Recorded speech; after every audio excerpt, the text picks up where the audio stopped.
Hello, everybody, and welcome back to the premier shit-talking show between two friends that is free form, of course, as always, where no topic is left off the table. That's because of the name of the show. And, of course, the conversation is the adult table. Welcome back. Once again, I am your slightly inebriated host, Trav. With here, as always, my intrepid, enormous, HRT blocking...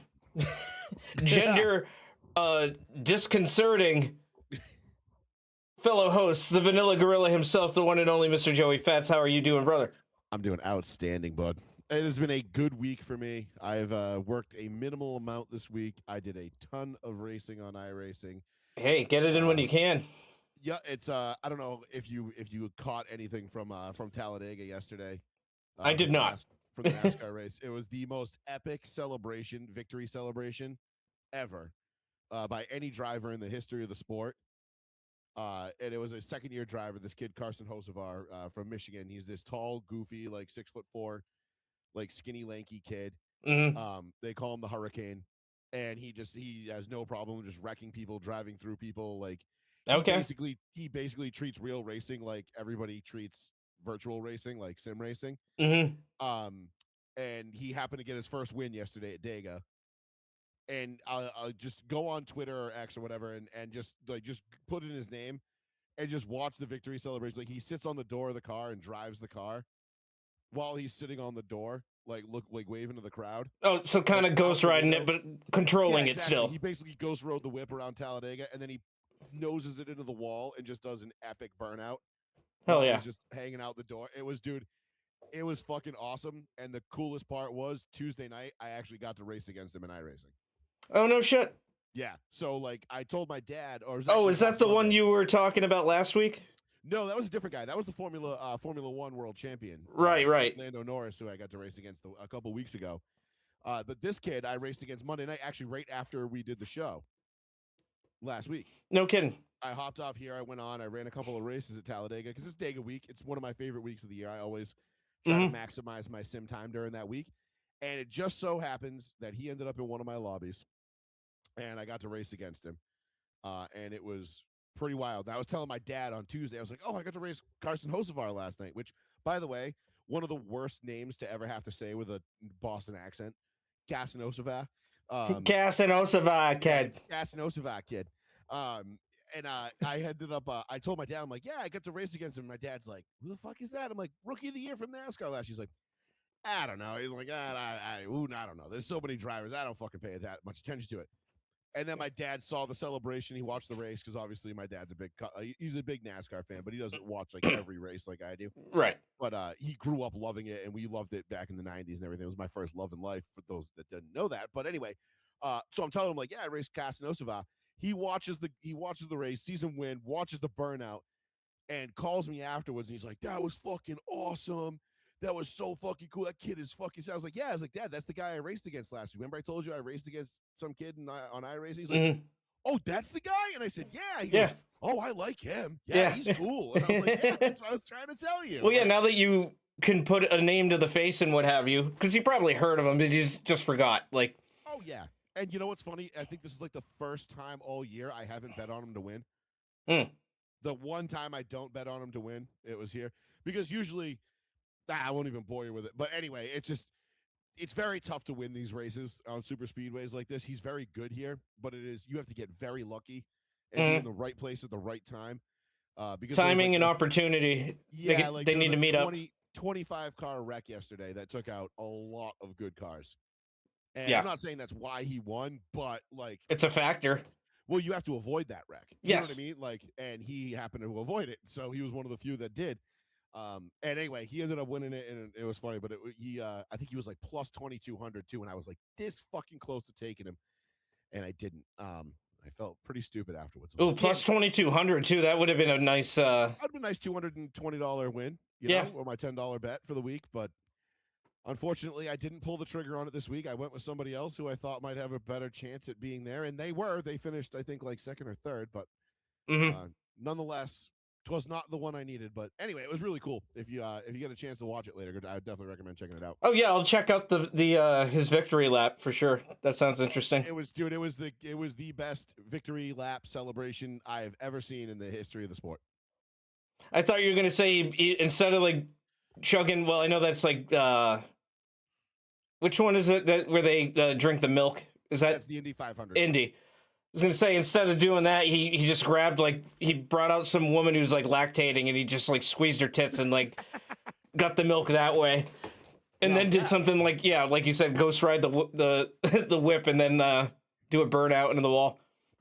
That would be awesome. But no, they didn't do that. But fans were throwing him beers and he was trying to catch them. But you know, Right. Alabama. I don't know if you know anything about Alabama. You know, they don't exactly produce the best quarterbacks. Ever, you know, I think the last good one was like Joe Namath, you know. But, well, they'll bring them into play for Bama.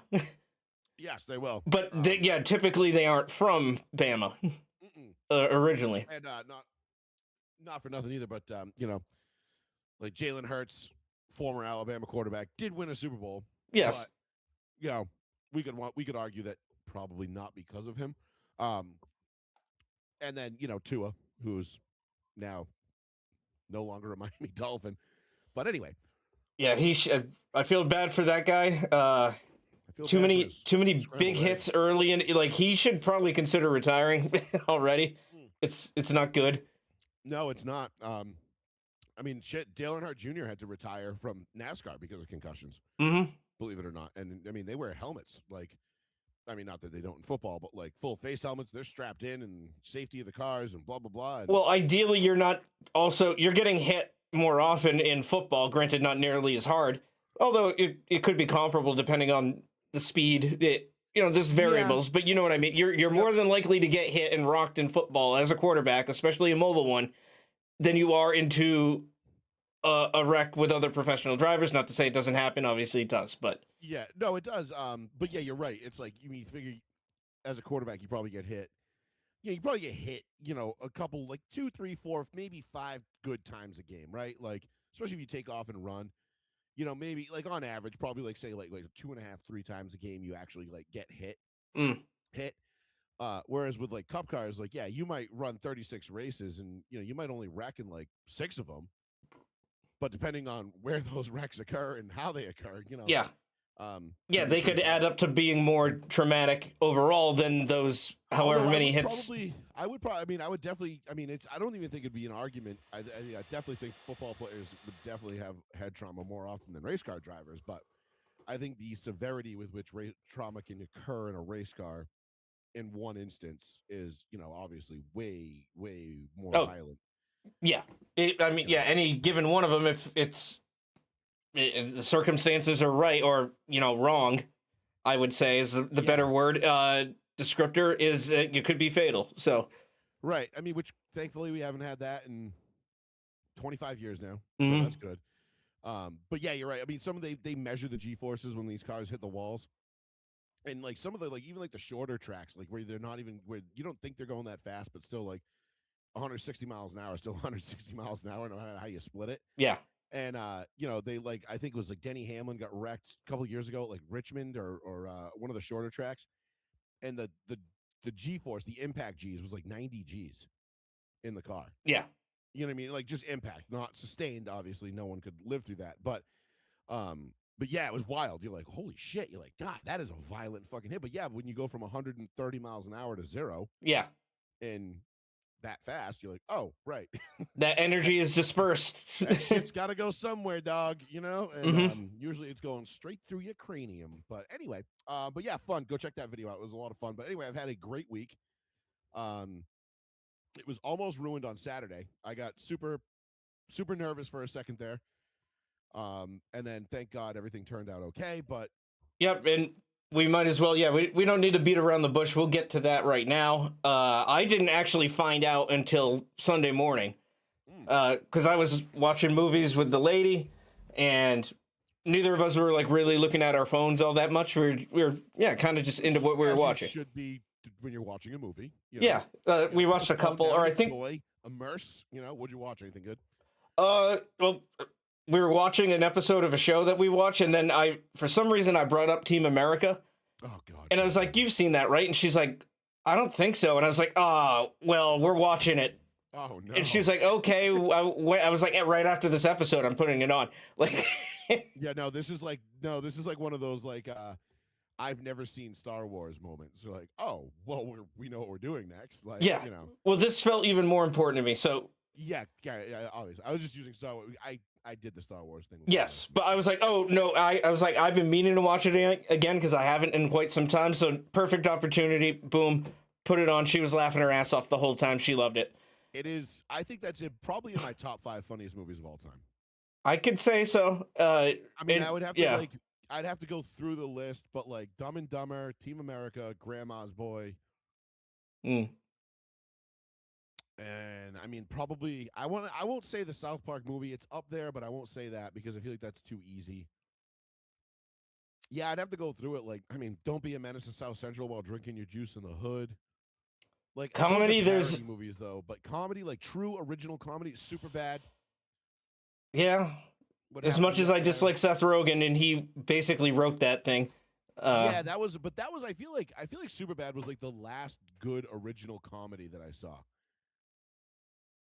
Like, I don't really recall any really funny movies that weren't like parodies. You know what I mean? Like, or I'm going to see, like, my wife and I have already like pretty much penned in the date in permanent ink to go to the theaters to see the new Scary Movie in a couple weeks. Yep. Yeah. No, that looks promising. I mean, it's Wayans brothers again doing it. So Anna Faris is in it. Like the whole cast is coming back. So it's like, oh fuck yeah! Like we just watched Scary Movie 1 last night. Yeah. Or 2 nights ago, and we rewatched it. And we were like fucking dying laughing, dude. Like it holds up really well. Like, it didn't age poorly at all. I mean, despite the fact that all of them are topical references to movies of that time, or at least somewhat close to that time, for the most part.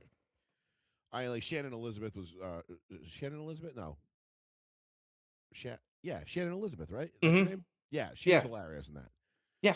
She's is this the part where I fall and break my leg? Crack, yeah. Like, and just there, I broke my leg. Oh my god! Like, that was fucking great. Like, that whole scene was funny as shit. But no, that's good. I'm glad that I'm glad your girl got to see Team America, because that is an absolute fucking classic. So yes, we were watching that, and then I think that was like right before we went to bed to call it a night, and then we just put on some YouTube stuff to get settled in.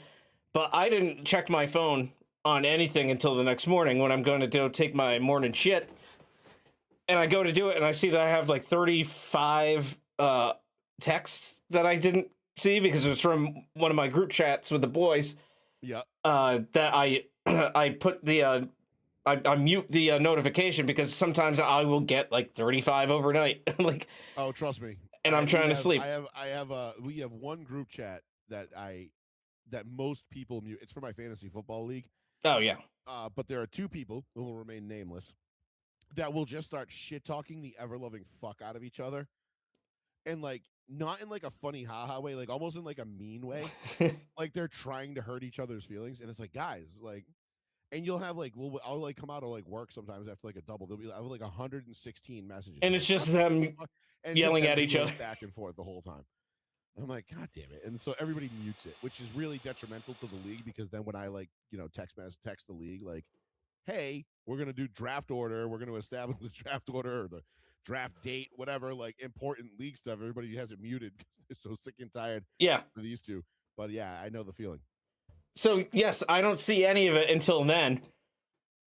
And then I yell to her from the bathroom. I'm like, babe, somebody tried to assassinate Trump again at the White House Correspondents' Dinner, and fucking they got him and they took him in alive. But like, what the fuck is going on? I found out. I knew right when it happened because they broke into. I had my wife and I were downstairs throwing darts, playing pool, whatever we were doing at the time. Sure.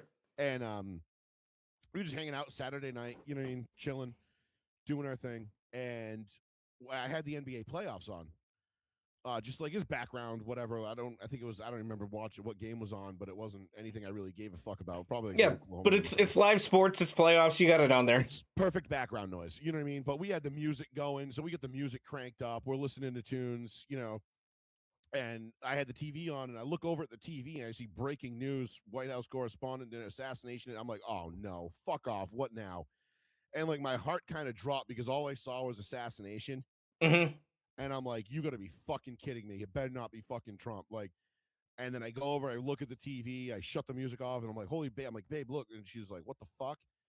And then we start watching the coverage, and they're like, no, the president's fine, the VP's fine, like everybody's fine, like no one got hurt, blah blah. I'm like, oh, thank God. And like, then you start, obviously, then I'm like, I'm on Twitter, I'm on, looking all over social media for whatever I can find about, what happened. Yep. And I started reading into it, and then they're like, the reports coming out like, oh, they killed the guy, he's dead.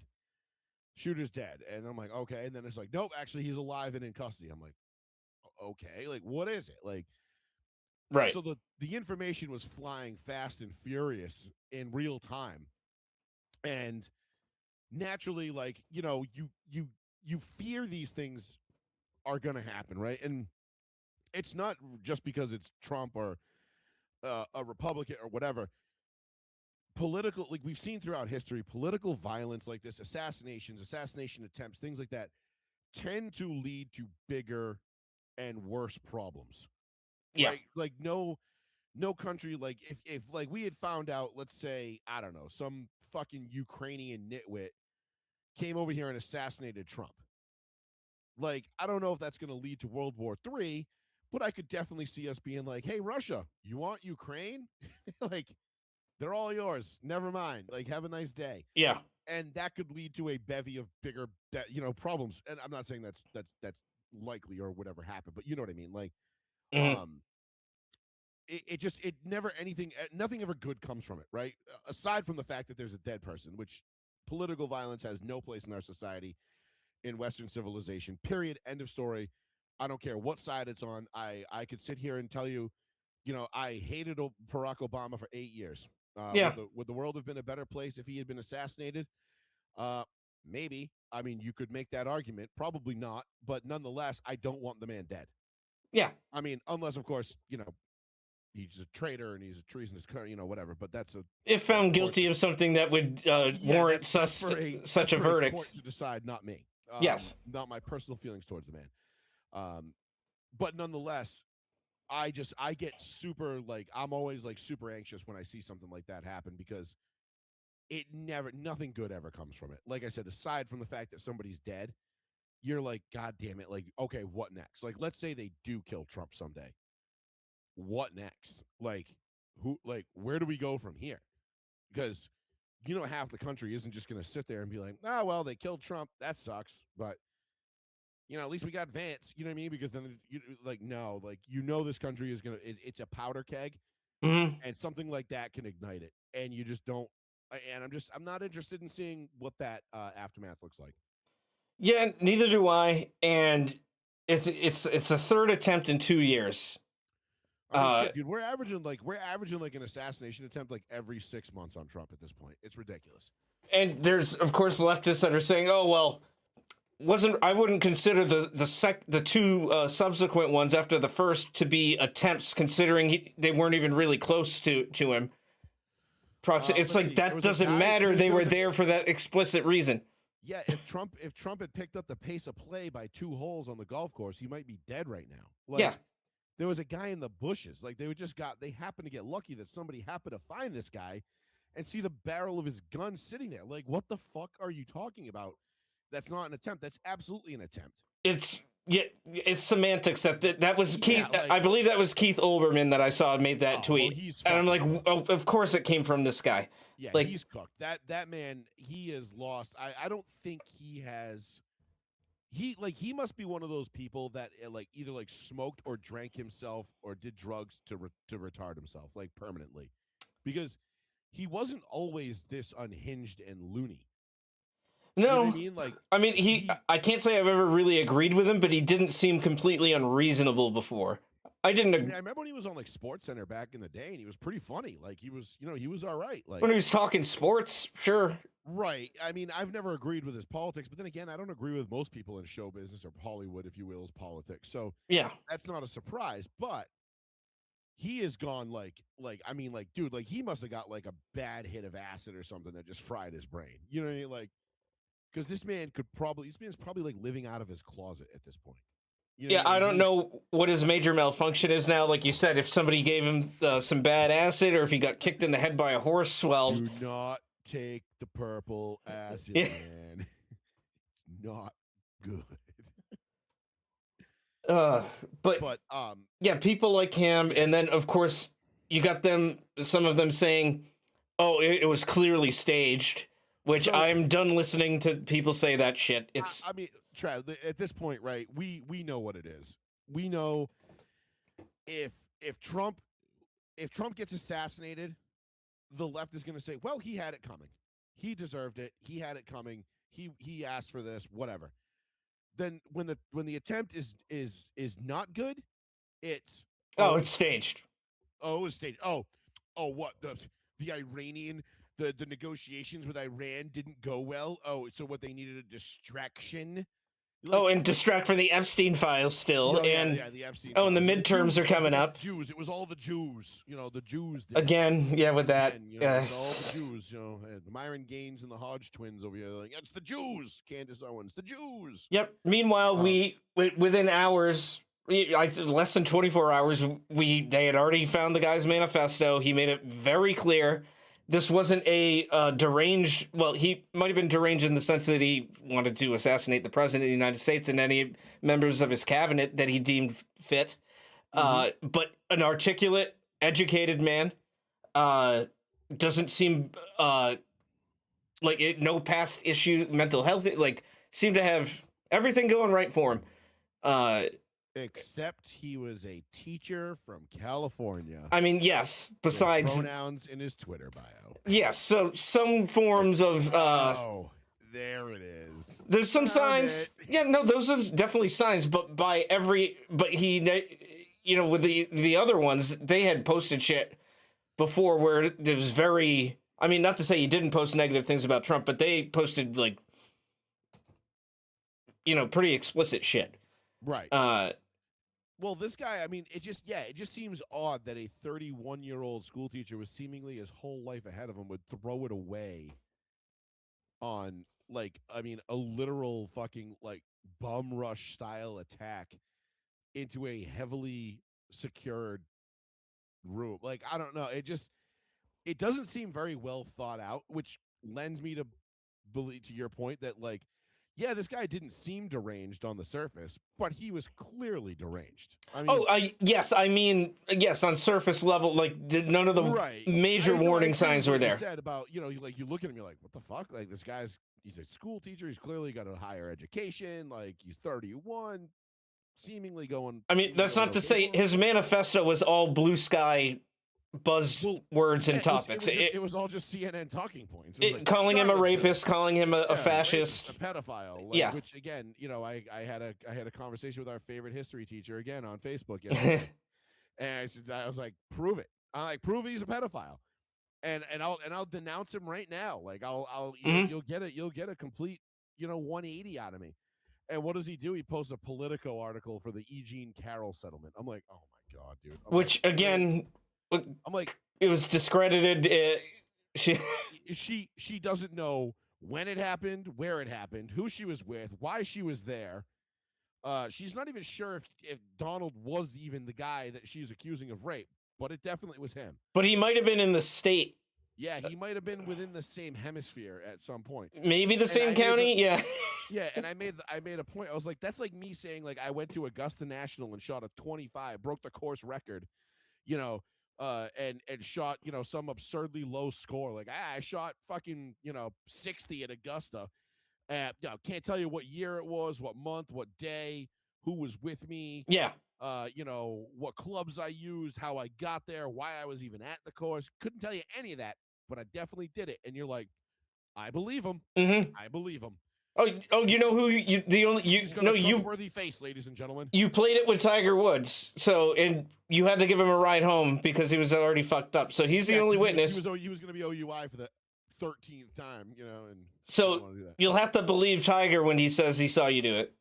Yeah, I mean, it's like believing Kim Jong-Un shot an 18 on a round of golf. It's like, maybe mini golf, but even that, I mean, an 18. That's a hole in one each time. Hard. That's really hard. Yeah. Like, even on mini golf, that's really, really tall. Task. Well, I mean, that man, his whole family their entire existence is all fabrication. So it's exactly. I mean, but like the E.G. and Carroll, but that's where these lunatic leftists are at. Mm-hmm. Like they've gone so off the deep end, and again, it's becoming a problem, Trav, with a lot of these, and it's not even just the leftists. It's the it's the Hodge twins, the black pillars, if you will, the Tucker Carlsons, the Candace Owens, where like everybody likes to pretend like they know something that you don't. You know what I mean? Like where they're like, oh, I know things that you don't. Mm-hmm. That's why I know Trump is a pedophile. And you're like, okay, prove it. Like if you know he's a pedophile, show me some proof. And I will gladly join your side and denouncing him and saying he's a pedophile and we should be rid of him. Well, no, yes. I can't do that. Why? Well, because I have to protect my sources. You're full of shit. Yeah. That's basically what you just told me. You're full of shit. You don't actually have any information. You just want to pretend like you do so you can sound like you're the smartest guy in the room, and everybody will go, oh, he knows things. He knows things. No, you don't. You're full of shit. That's all it is. And it's becoming such a plague. It's all nebulous speculation that isn't backed by anything other than the rumors and, more importantly, feelings of people that really dislike this man and will try to say anything and everything negative about him, even if it's unsubstantiated. Well, it's like, did you ever see that episode of The Office where... Probably not. Oh, you don't watch The Office. That's right. Well, I haven't, but yeah. So there's one episode of The Office where somebody is holding a secret, right? Where somebody's like, I think somebody was pregnant, and Steve Carell's character, Michael Scott. Anyway, long story short, he knows this, and he accidentally divulges the information that's supposed to be secret. So in order to cover it up, he starts rumors about everybody in the office, like to other people, so that it'll leak out, so that like nobody knows what the true rumor of the day is, if you will. He's got everybody talking shit about different things, so it's yeah. And then like at the end, like they stop and like Jim, Kaczynski, what's his last name? John Krasinski. Yeah. He stops. He's like, wait a minute. He's like, hold up. He goes, has everybody heard a crazy rumor about themselves today? And everybody's like, yeah.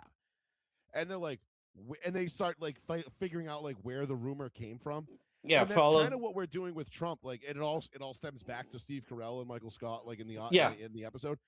We're doing the same thing with Trump. Like people believe these rumors about him being a pedophile, calling people suckers and losers, all this shit. And it's like, where do these rumors keep coming from? And you just keep going back and you trace it back, and it all comes from the same sources. And the thing is, everything that they've said so far has either been disproven or hasn't been fully proven yet. But most of it has already been disproven, what they're saying. But you and I know that, Trav, because we keep our ear to the ground, and we keep our heads in the game. We also live in objective reality and not this alternate one where true our opinions and our feelings matter more than facts and the truth. I still saw one of our friends from high school post the other day that, something about the war in Iran, and he said that, just remember, this is the same guy that called the service members suckers and losers.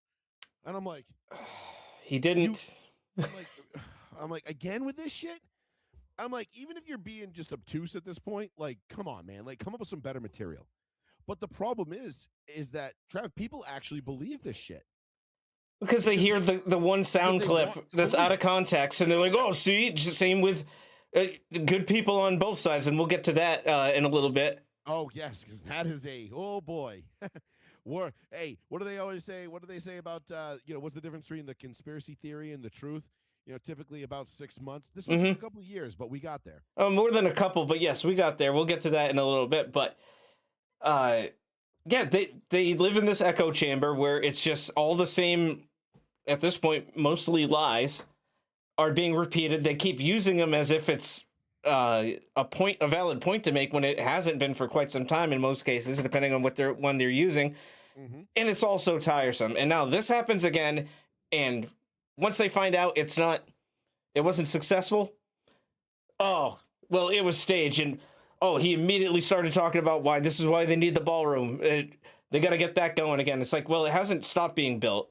Right. So it's being built anyways. It's being built regardless. It's going to happen whether you want it to or not. It's happening. It's already under construction. Don't worry. And I love how John Fetterman has somehow become like the lone voice of reason on the Democrat side. Like, pretty much. We talked about this a couple weeks ago. Like, he stroked himself into common sense. I think that might be the case. I mean, I've never seen a stroke benefit someone, but it feels like in this case that might be what happened. And he's just like, he said, he's like, we were there front and center. He goes, this is why we need the ballroom. Places like this are not fit for this level of security. And this stuff can happen. These places are way too insecure or unsecure. And this is why we need the ballroom. And I'm like, holy shit, John Fetterman, who, like, I mean, is kind of like, I mean, I don't know. I'm not going to say he's like my spirit animal, but his sense of style, in my opinion, is impeccable. I am very much a gym shorts and t-shirts everywhere kind of guy. Yep, and when it gets a little chilly, you got a Carhartt hoodie on. Yeah, well, no. Or maybe not Carhartt, but... I definitely do, but I do sleeveless hoodies, for sure, which my wife thinks is the fucking most retarded thing in the face of the earth, but... Well, then just wear it. What are you doing? Like... yeah, right, exactly. I was like, shut up, bitch. I'm like, it keeps my chest nice and warm and my arms icy cool.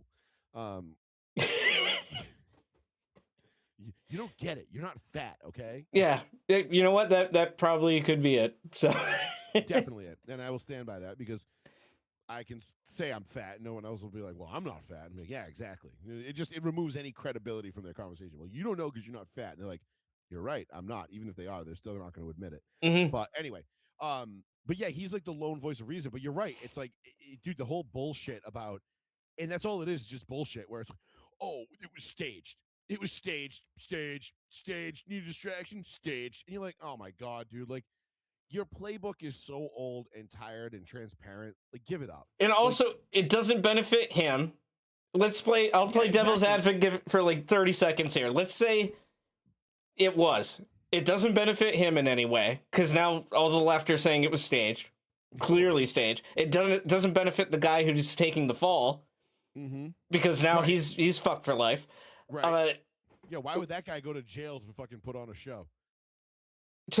To not even get any, but he shot a Secret Service agent who was thankfully wearing, plates. Kevlar. Yep. Or Kevlar. And in his manifesto, he wrote, I'm going to be using birdshot or buckshot instead of slugs, which I was like, if you're going to run up with a shotty, why, I guess to do as much maiming to get people out, like, drop a couple people that might be in the way initially. Double odd buck is going to do some damage. Oh, yeah, it would. A slug's going to hurt, but double odd buck is, I mean, if you want to, like... If it's double odd, yeah. Arm off their torso, you hit him in the shoulder with double odd. If you're close enough, yes. Arm's coming off. No, I mean, listen, my home defense shotgun is double odd buck. Okay. I mean, that's just, because it's nice and convenient, because if, like, I want to shoot the guy that comes into my house and kill my neighbor's loud-ass, annoying barking dog, I can kind of do both if I position it right. Two birds, one stone if it's lined up properly. Yeah. Or if he's, happens to be behind a wall or, a refrigerator or something. Right, yeah, sure. Yeah, you're right about that then. But still, thankfully, nobody... Best round for home defense, but it's what I choose. Well... yeah, that's a personal preference thing. I'm not disagreeing with you on that either. But it's a good thing that nobody was hurt. It's a good thing that he was taken, apprehended alive. I like that they humiliated him and, like, stripped him down, because it's protocol to make sure he doesn't have anything else on him. And then he's wearing the foil blanket. And he looks like a little bitch. Just so we know, according to Google, double odd buck is widely considered an excellent, effective choice for home defense. Okay, yeah. I just Googled this now for the first time. It's something you already knew inherently. But I mean, I just looked at the round and I've shot them before and I've seen what they do to things, and I'm like, huh. If it does that to a piece of concrete, I wonder what it would do to a human body. mm-hmm.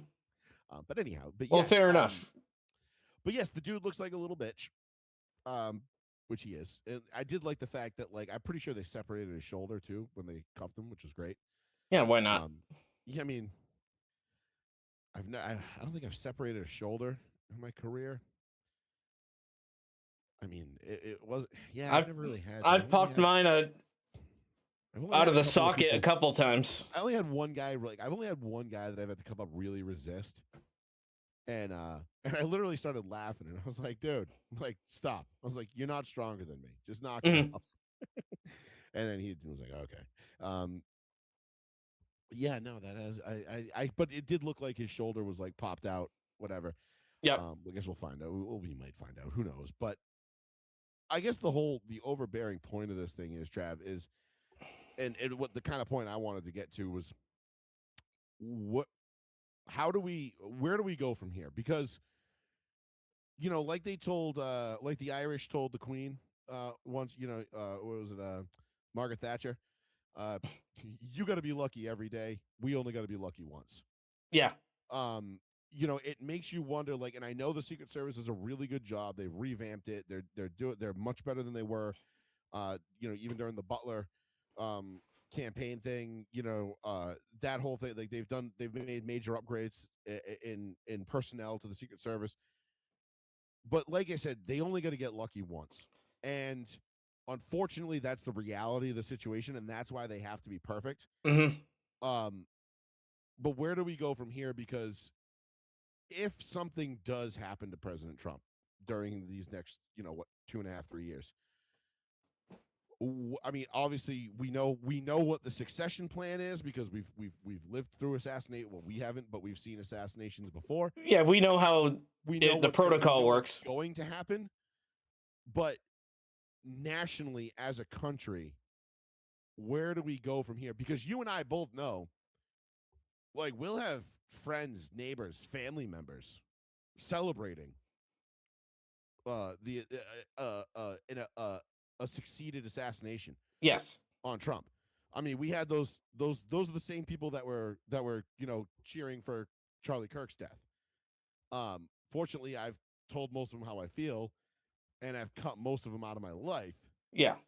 But when it comes to Trump, like, Charlie Kirk was I don't want to diminish what he was. He was extremely, but he was a talking head, if you will. But he's not Donald Trump.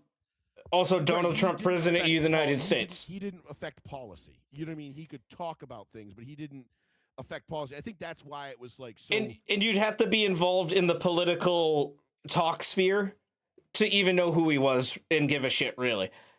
You know who the president is. Right, no matter what, like everybody knows who the president is. You can't, and he's under a bigger microscope than any of the talking heads. Of course, you have to seek out the talking heads to want to know what they're saying.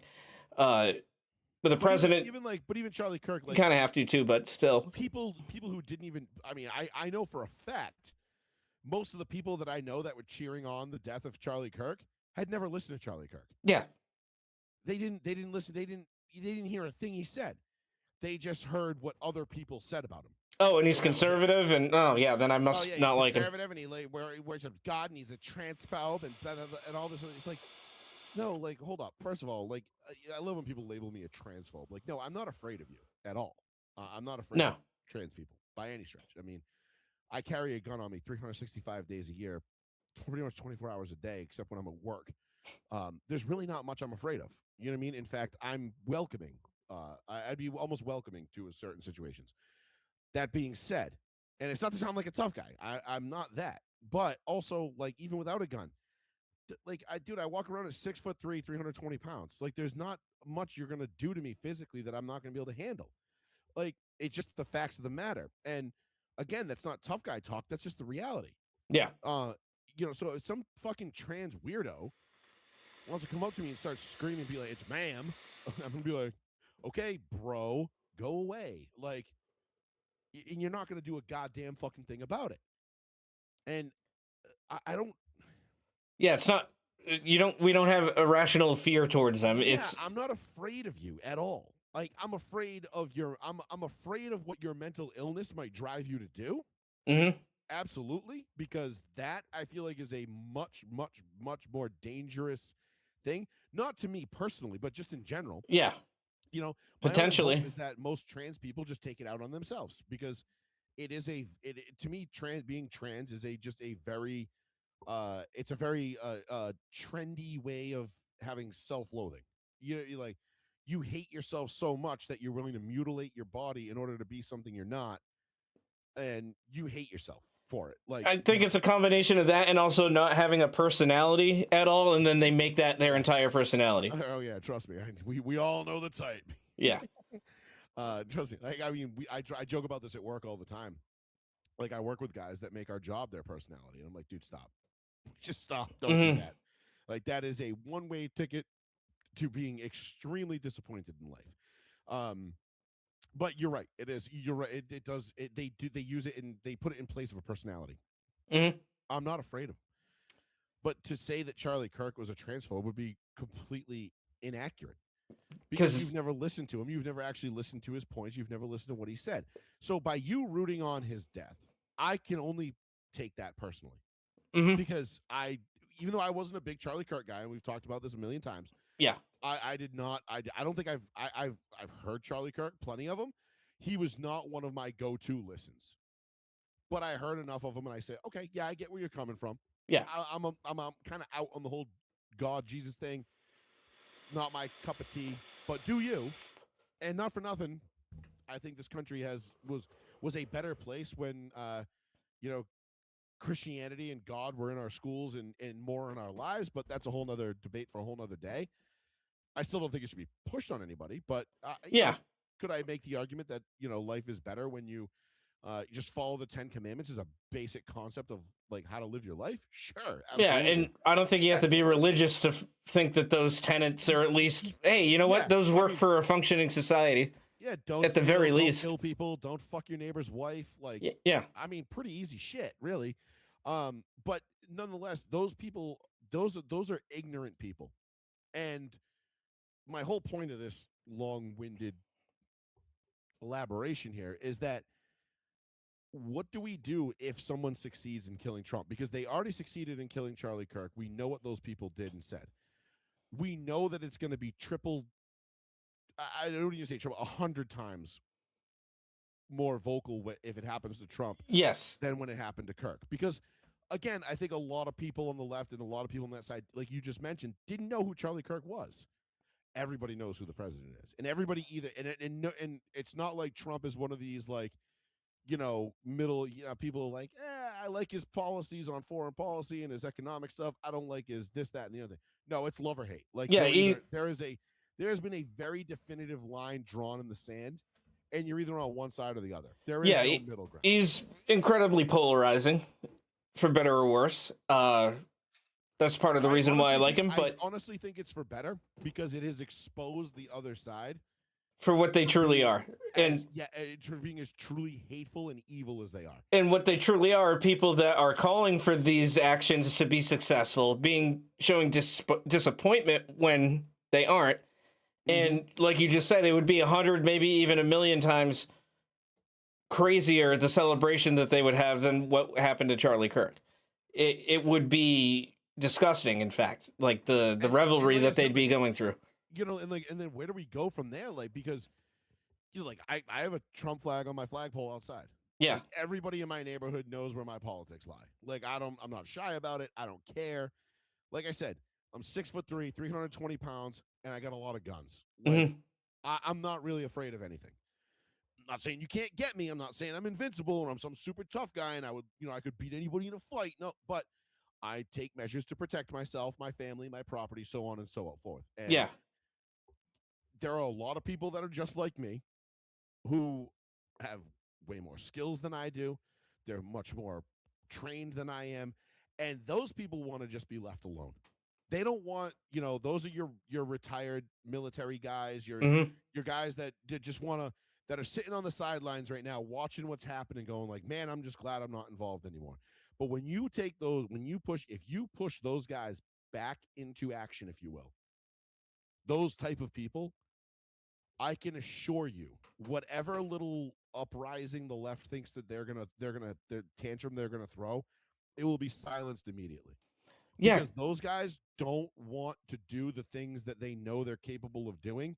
That's why they don't do them anymore.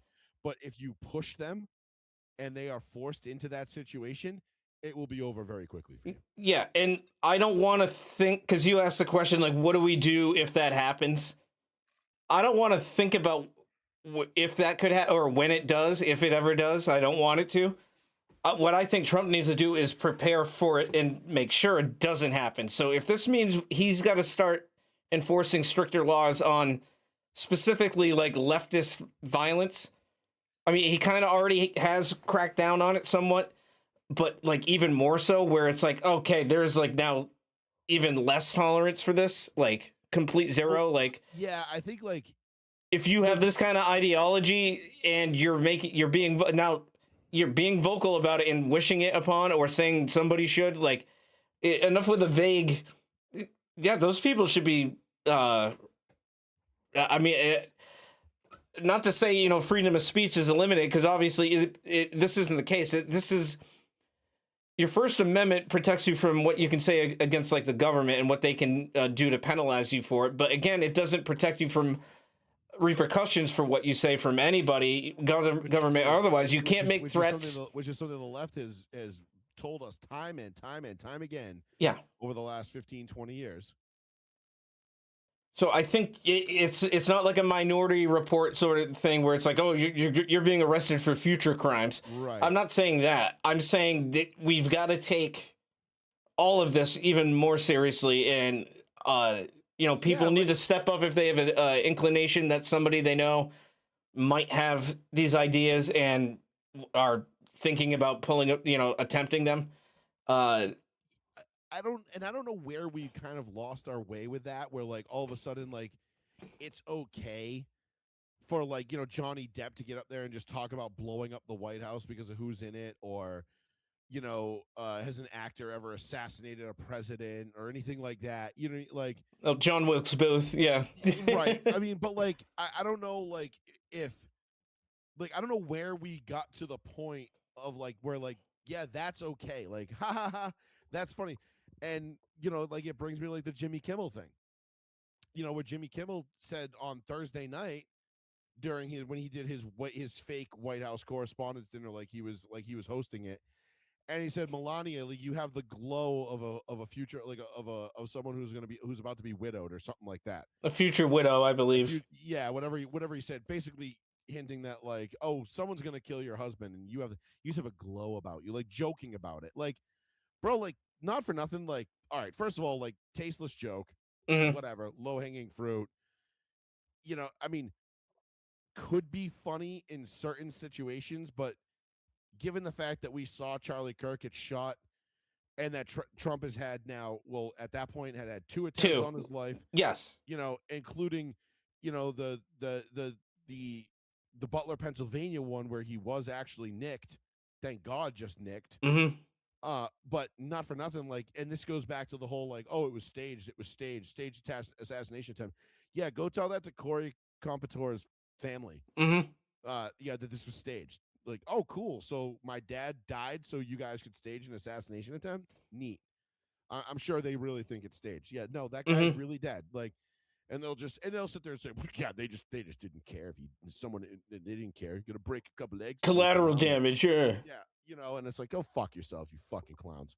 But I don't know when we became like just okay with like this rhetoric being like normalized, and like for Jimmy Kimmel to go up and say that, and then 2 days later, this madman just comes rushing in, shooting. Yes.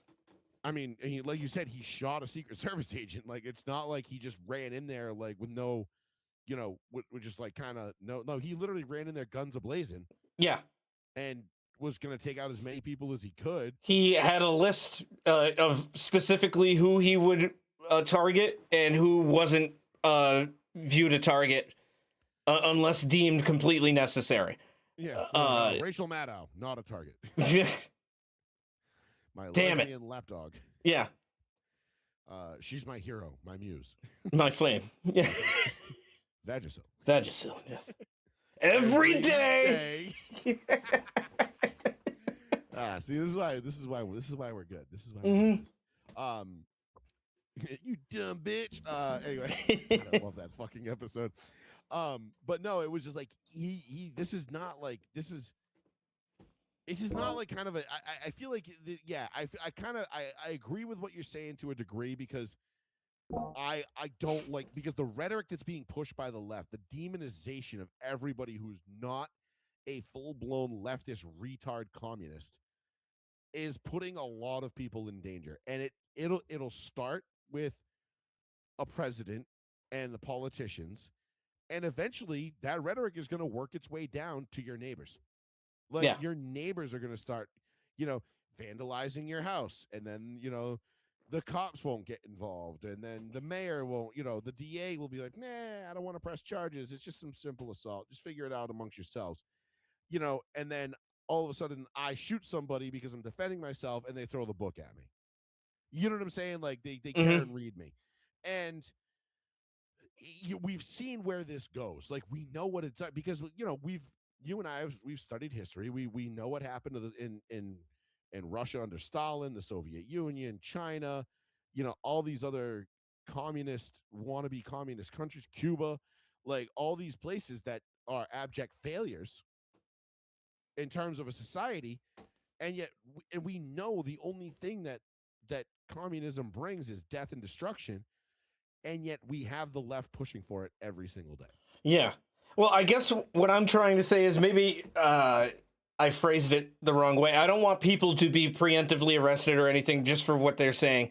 I maybe monitor them a bit more if they're putting it out there on social things. I get what you're saying. But the penalty should be more impactful. Like, yeah, like especially if you act on something like this guy who ran up in the correspondence center, like life in jail, like that, like mandatory minimum life in prison, if not worse. Like, life without life without the possibility of parole. Yeah, like, you've got to throw the book at these people, and it's circles back to just how we treat criminals on a regular basis anyway. I mean, we saw it with the Arena Zakuska thing and all these other stuff, like these savages that have been let out time and time again by these liberal judges, because I worked in mental health for 10 years and before I became a judge, and they just need more programming. They just need more programming. They're just not, they just need more opportunities. And you're like, no, this man is beyond rehabilitation. He needs to be put in a prison and locked up for life. Yeah, if he went to jail in prison rather, for one violent crime, but it wasn't like murder or anything, he serves his time. He does what he has to do while in there. He seems to be rehabilitated, and he doesn't reoffend again. Okay. Great, but you can't bank on that happening every fucking time, especially with somebody like him with the laundry list. At some point, as a judge, you have to look at that and be like, this is the reality of this person's history. I can't, in good conscience, let him out. Yeah, we've let this guy off the hook 19 times. How many chances does somebody get before they kill somebody? I've got two examples I could give you. I can't give them names on the air, but I could give you two examples. That's fine, yeah. Two inmates that I know that were doing life with the possibility of parole, but that was, life without parole, until they redefined. I think it was called the Youthful Offenders Act or whatever. If like you committed a crime before the age of 21 or something, like you could be treated as a juvenile. Both of these guys were gangbangers, and they killed rival gang members. To me, in my world that I work in, that's just the cost of business. All right. They didn't kill innocent people, if you will. Now, you could make the claim that those people didn't deserve to die. Absolutely, I agree. Right, but they were involved in gang activity, so yes, they were involved in something a game that they shouldn't have been playing. They know the risks involved, or at least they should. Yep, and they got involved, and they lost the game. And these two guys, they ultimately were able to prove to the courts and the panels and whatnot that they had both done, I want to say, at least 30 plus years, and they were still like under the age of 50. So go. You know what I mean? They like I said, they were under 21 when they committed. They came in early and Yeah. they grew up and lived in the prison system for 3 decades. That being said, they both got granted parole, and I would argue that both of them were extremely good candidates to get out. Mm-hmm. In fact, I even advocated for one, and it was a interesting situation because I can't say too much about it because legally it's just like, God, I can't wait to retire so I can say all this shit. But let me take a piss, make a drink, and let's Sure. get into this SPLC thing because I have some real big thoughts on this. Oh, so do I. Yes, I will also use the bathroom, take this opportunity to do that. So, yeah, we'll be right back, folks. Yes, 2 minutes. Indeed.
All right, well, I am back. We'll wait for Joey to get done mixing his drink. It looks like he didn't piss out his window this time.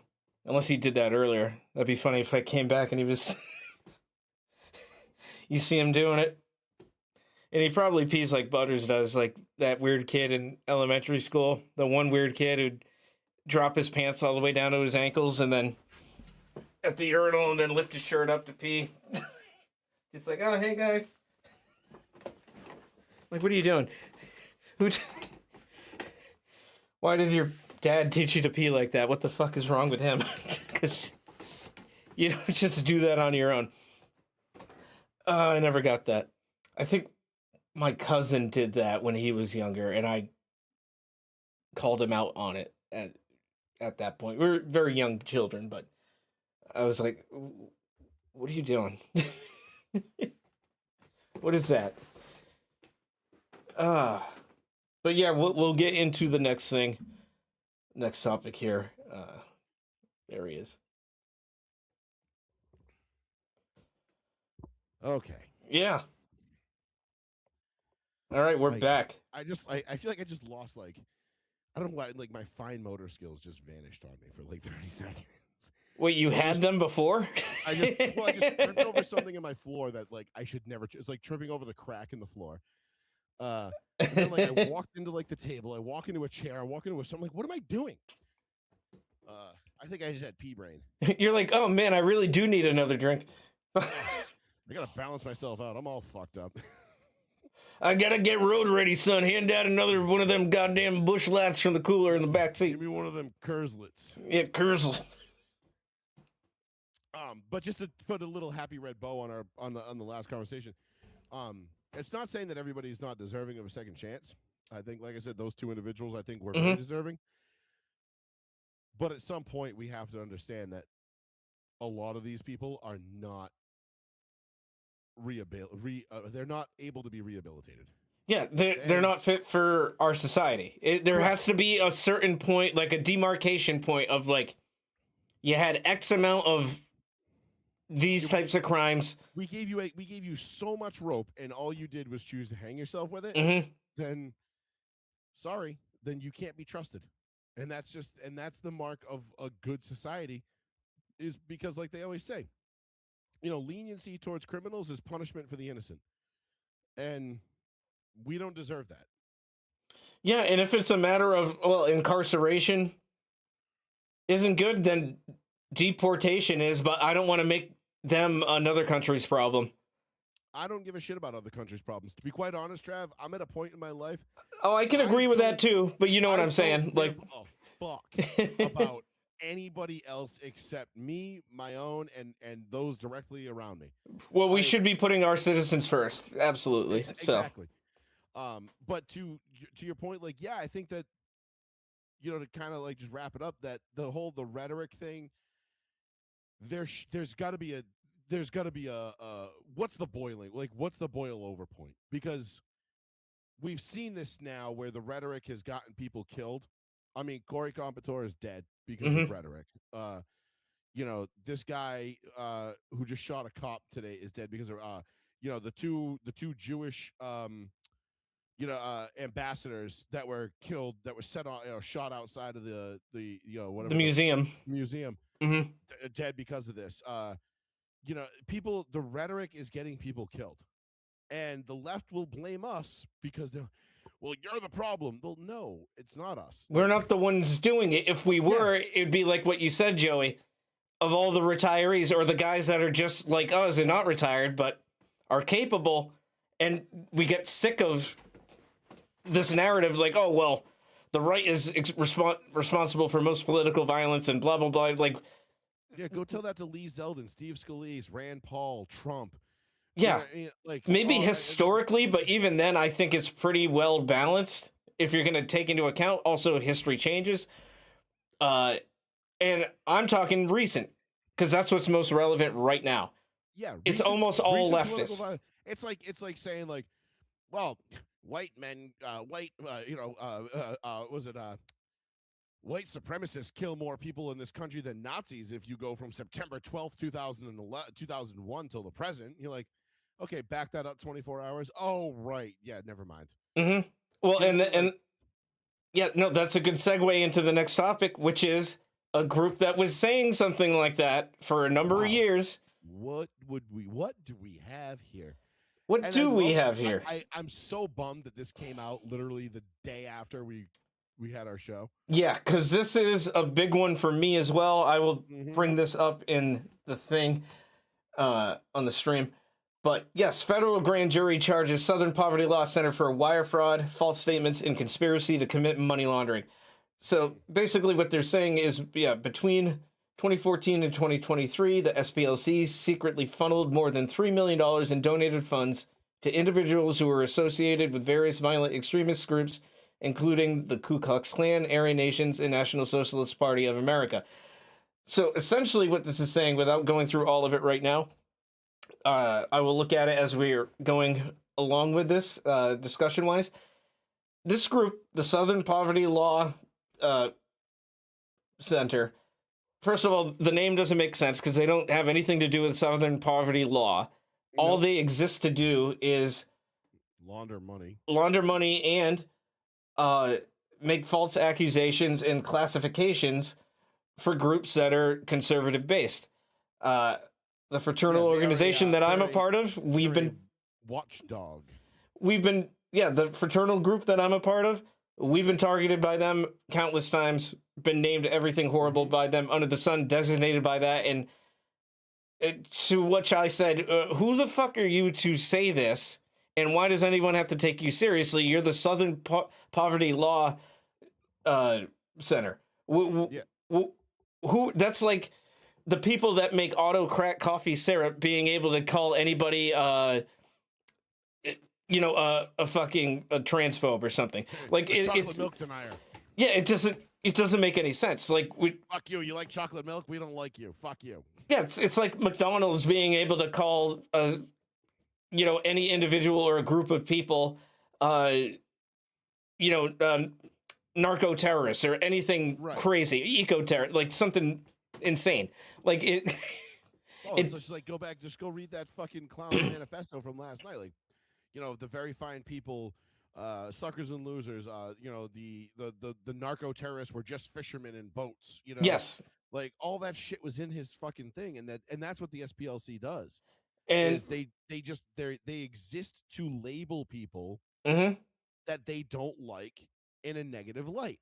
That's it. That's their only exist. That's the only thing they've ever done. And they if you just follow the money, it is one of the most easily, how do I say, easily deduced scams that you'll ever see. mhm. And, You look at it, you're like, oh yeah, okay, I see where this is going. and it's something my friends and I have noticed since the get go. And like I said last week and the couple of weeks before that, I haven't agreed with everything Alex Jones says, especially right now about certain topics. But every once in a while, he's right about something. He had called them out as having funded Charlottesville, and that's one of the big ones here. Yeah. Is it if the indictments are true now? A federal grand jury decided to indict them. Now that means they're not guilty of anything yet. They're going to go to a trial for this.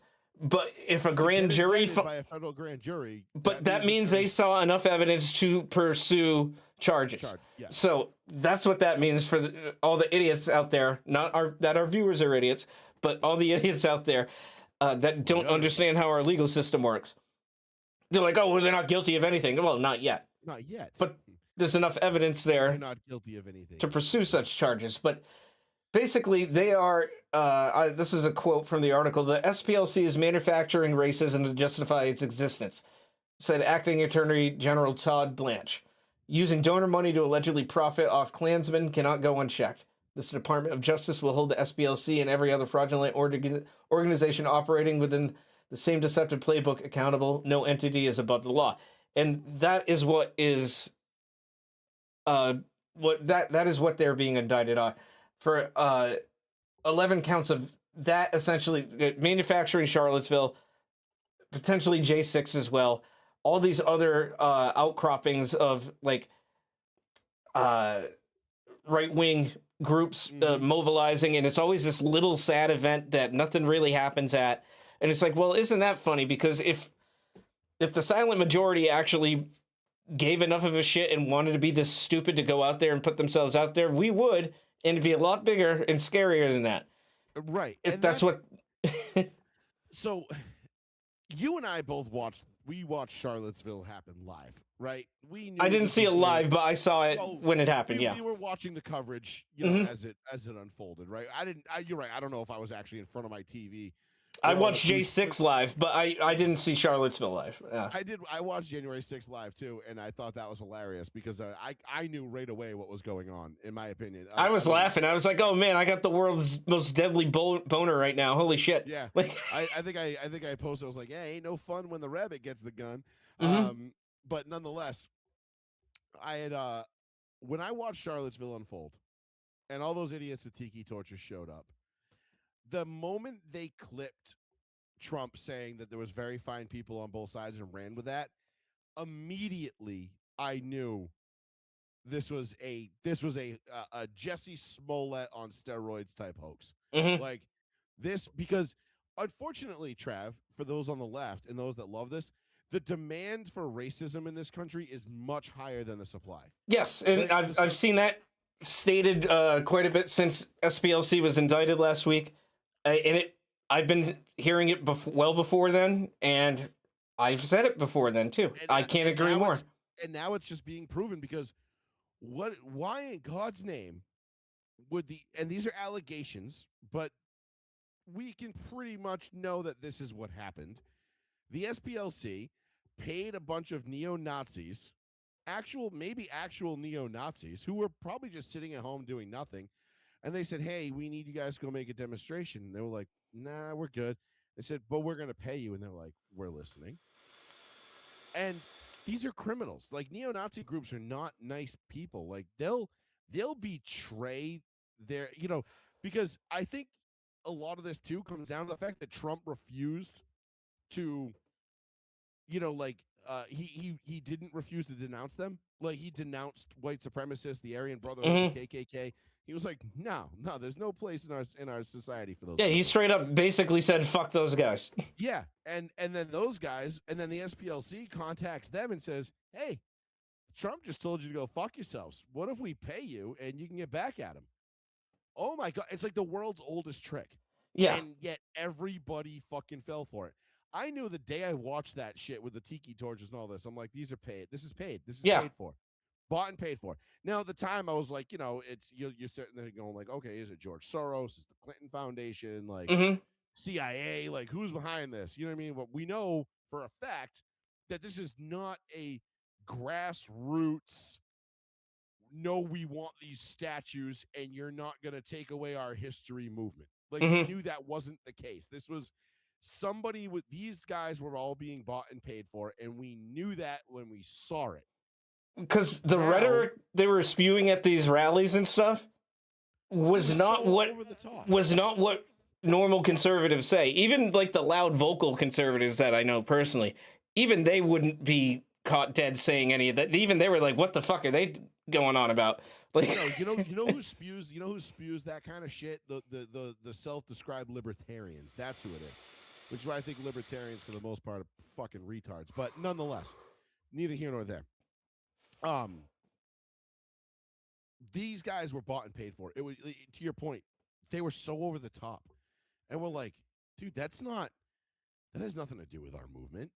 That has nothing to do with Trump. That has nothing to do with being a conservative, putting America first. Like, no, that's not America first. That's putting a specific group of people first. That they might be Americans, but we're not. No, that's not what we're doing here. That's fucked up. There's a reason why it always sounded like liberal bullet points that they were saying at these things, because that's exactly what they were. They were liberal bullet points of what they think or what they're claiming that the right is saying and what they're all about. Right. When in reality, it isn't. And we're sitting here going, huh? Like, where are you getting that from? It's like these same people that are like, they're going to take away women's rights. It's going to be like a Handmaid's Tale. And I'm like, well, that's funny, because Handmaid's Tale is actually based off of Muslims, but whatever, Islam. But neither here nor there. But do you, boo? Yeah.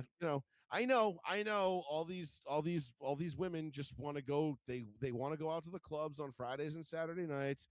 They want to meet a random guy and just be able to get cream pied with impunity, and have no responsibilities or ability, have to take care of a kid after that because of their actions. Like, listen, if you want to go get some BBC on a Saturday night in Providence, that's totally on you. I don't really care. That's your business. But don't come crying to me, when you get knocked up and you don't know the guy's name and you can't figure out who the dad is, and now you have to raise a kid, and whatever. Mistakes were made. Yeah. Mistakes were made. Just, hey, listen, shit happens. That being said, don't come crying to me that you can't get rid of the kid either. Like, oh, I don't know who the dad is and this and that. Well, sorry, but like, maybe the 3 pills of ecstasy and the 7 gallons of vodka, and maybe meeting that guy on the dance floor and taking him into the bathroom stall with you wasn't the best idea. Yeah, sounds like a skill issue to me. Yeah, I mean, it just sounds like maybe you should have some morals and standards. I don't know. I'm not here to judge. Like I said, do you? But exactly. Don't fucking sit here and bitch to me about it. Those are your choices, not mine. But yeah, don't come at us with this fucking absolute transparent bullshit that most of it is saw through immediately. And now you got the apologists for the SPLC saying, "Oh well, no, look, they paid informants to try and take down these organizations from the inside." It's like, one, they cannot pay informants legally. It's not how that works. And 2, that's not what they're being indicted for. They're being indicted for 11 things, one of which is being part of organizing these events, not just paying a couple people to go and start them up, and then laundering money, all the money that was given to them, which I think is the biggest for these nefarious purposes. The SPLC is primarily funded on donations from civilians. Yeah. So if it's a nonprofit, so you're defrauding millions of people into giving you money to do your own bidding. You can't do that. You can't do that. That's so against the law. Like, Yeah. and the fact that it took this long for anybody to fucking figure this out is kind of ridiculous. But then again, you look at the previous administrations. When did the the SPLC has been around since when? The 80s. The 80s. So you had what? Reagan, Bush, Clinton, who was never going to do anything because he used him as an arm. But they've been utilized as a Mm-hmm. a political weapon, if you will, depending on who was in office. Yes. I mean, I remember them becoming a big deal when Obama was in. And people were like, "Oh, this SPLC study in the Southern Poverty Law Center, and they say this about crime statistics and this and this." That's pretty much the first time I actually heard it. Like, yeah, I'd never heard of them until Obama got in. And then they started getting mentioned here and there, and then I heard a lot about them after Trump got office. And right, and because obviously it's like, well, you know, we all know who succeeded Obama, so. Yeah. Oof. You know, and not for nothing, but, you know, as bad as Joe Biden was, I still think Obama was the worst president this country's ever had because the trajectory it put this country on. But again, like you said, we hadn't really heard about him until Obama was in office. And I remember all like my liberal friends using him as like citing them as like some sort of fucking like moral authority. Mm-hmm. And this like big sign like, oh, well, the SPLC says this. And I'm like, I don't fucking care. I'm like, and I literally looked them up and I'm like, they're a watchdog organization that just goes out there trying to find, like, they're like, instead of finding the crime and then finding the person responsible for it, they find the man, then they go and search for the crime. Like, and it's always, it was never anybody that was left leaning. It's completely biased. Mm-hmm. Like there's nothing. Yeah, there's nothing. There's credible nothing about them whatsoever. It's objectively, it's everything that all of their views are completely subjective. They are a propaganda wing of the left. That's all they are. Pretty much straight up. And you know what? They probably were getting some money from the Soroses or the guy who moved to China. Absolutely, they were. I mean, there's the amount of foreign money that comes into this country to pay people off, and it's like, dude, like, you know, like I often think about this, and like, and just not to bring this back to like sports or anything, but like when I look at like Formula One going to like a 50-50 hybrid motor, and they get these big battery powered, basically battery powered cars now, mm-hmm. and it's fucking ruining the sport. Everybody hates it. The drivers hate it. The fans hate it. Everybody hates it. But the FIAA, the organization that runs F1, is like, nope, this is what we're doing. And I'm like, okay, let's trace the money back. Like, who is investing in F1? And I bet you it's the people who are investing in Formula One that are putting a lot of money into it probably own some lithium mines somewhere. And they see the falling sales of EVs because nobody fucking wants hybrids or EVs. And they see the sales going in the tank. And they're probably thinking like, how can we get people on board with EVs? Because I got all this money tied up in lithium mines. Yeah. And they're doing me no good if nobody's buying EVs. So how the fuck am I going to make money? I got it. Let's go. Let's make F1 the cool hybrid car thing now. And then everybody will get on board and everybody will love it. Like, it's going to be that simple, right? Like, because we convolute everything and overcomplicate shit to the point where like we lose track of like what's actually real. That's probably, it all just comes down to the fucking money. At the end of the day, it's just all about the goddamn fucking money. You follow that, and then you got, again, the apologists for the SPLC saying, oh, well, they clearly didn't do that. I mean, how could they, or why would they do that? And it's like, well, why did they need to make all these shell corporations to distribute this money? Why? I'll give you several hundred million reasons. Yeah, so like to summarize this real quickly, I'll bring it up on screen.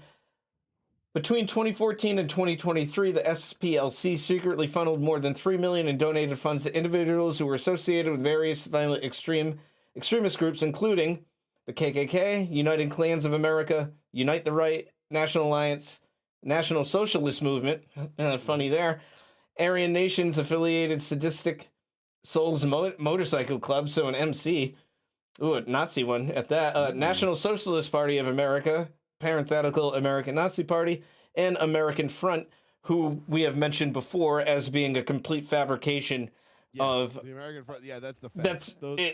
Same with Patriot those Front. guys with khakis and their matching polo shirts with their matching masks and glasses. I'll say the same thing about Patriot Front too. American Front more so, but Patriot Front also. Those are fucking feds. So, but yes, which is just a polite way to say fags. Yeah. So, in order to covertly pay the individuals, the SPLC opened bank accounts connected to a series of fictitious entities, aka shell businesses.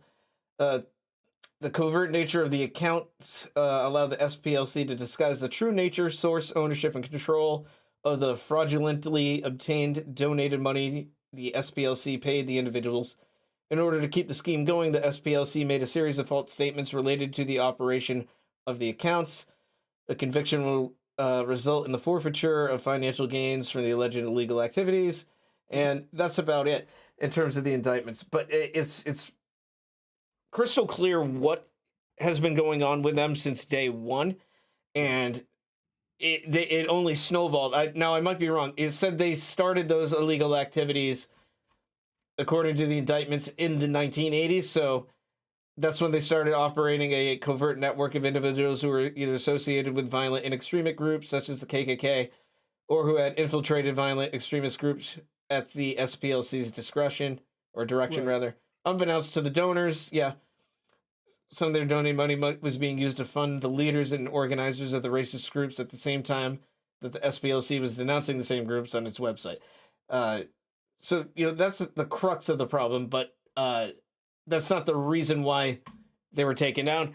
Well, it's the reason why they can be taken down legally now. But right, I think it needed to be a perfect storm, if you will, of we need enough material, we need enough to go after them. Because you could go it's like the old it's the Bad Boys 2, the Johnny Tapia thing, right? Every time we go after this guy, we don't have enough on him. We always get fucking beat in court, right? You don't want to do that because then you lose credibility. Then judges don't want to hear your case, so on and so forth, whatever. So the feds had to be selective about this. And I think they had to wait until they had enough evidence that was stacked up in a way that they could really pursue this. And it was going to take the right people in charge at the right times. Correct. To want to have the will to go after them. Comey was never going after these people. No. You know what I mean? Like the last administration was never going to touch the SPLC. Absolutely not.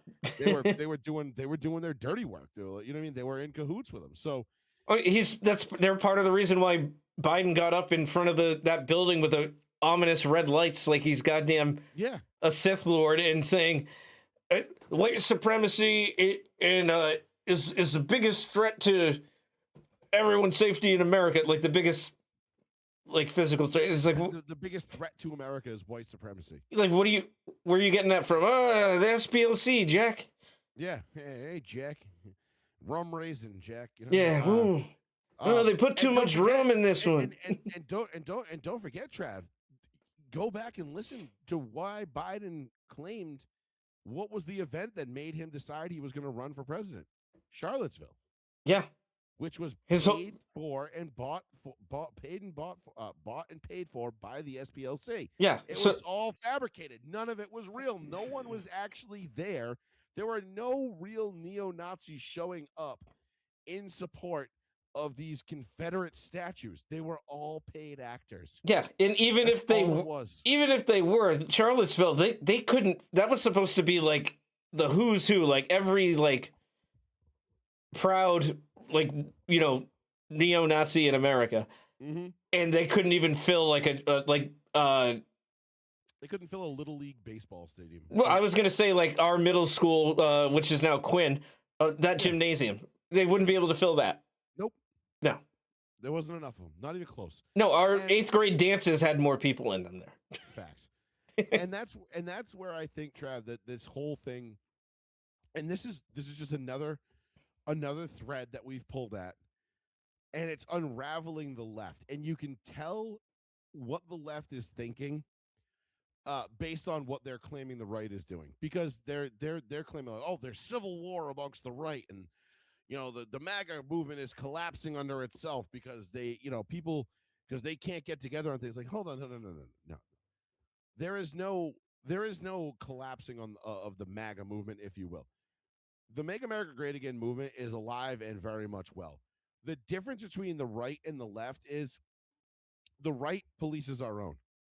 Hmm. We have Accountability. we have no problem having healthy discourse amongst ourselves. You know, they're like, for example, like, you know, you could have JD Vance and Tucker Carlson could have I'm just using Tucker, even though he's gone off the deep end. Yeah, pretty much. He's being banished from the MAGA movement because he's gone completely. He's either either he himself has been bought and paid for, or he's just completely lost his marbles. I don't know which one is which. I'm inclined to believe he's just been bought and paid for. It's possible. Or he's being blackmailed into oblivion. You know what I mean? Like, this is just because otherwise, why would you do such a 180? Well, anyway. I think some of them, like Candace, legit lost their minds, and then decided to flip the script, and now they're doing a total grift. To flip it, they're like, oh well, maybe this isn't working out for me, so I'm gonna go ahead and basically do a 180. But those people were never on our side to begin with. I don't think fully. Yeah. No, they were there because they lick their finger, they stick it in the wind, they see which way it's blowing, and they're like, that's the direction I'm going to go in. Yeah. So now it's blowing the other way. So they're like, well, I can stay relevant and maybe gain some new followers. Now I'll lose others, but here's another market I'm tapping into. Win is a net win. Mm-hmm.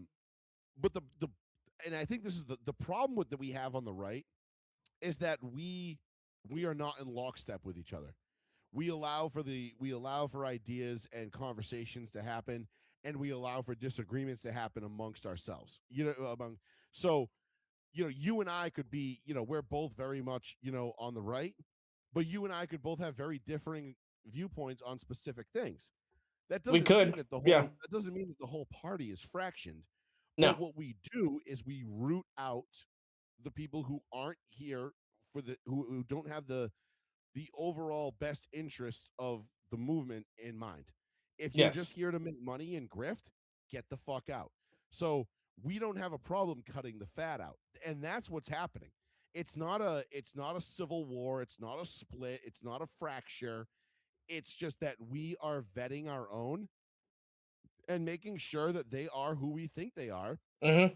And they're not just here to take advantage of the popularity, the movement, whatever it might be, in order to make money and then turn around and give us a double barrel middle finger.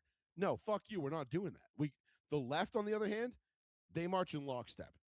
You come out of you march out of formation, you're out. Yeah. Like John Fetterman will be out.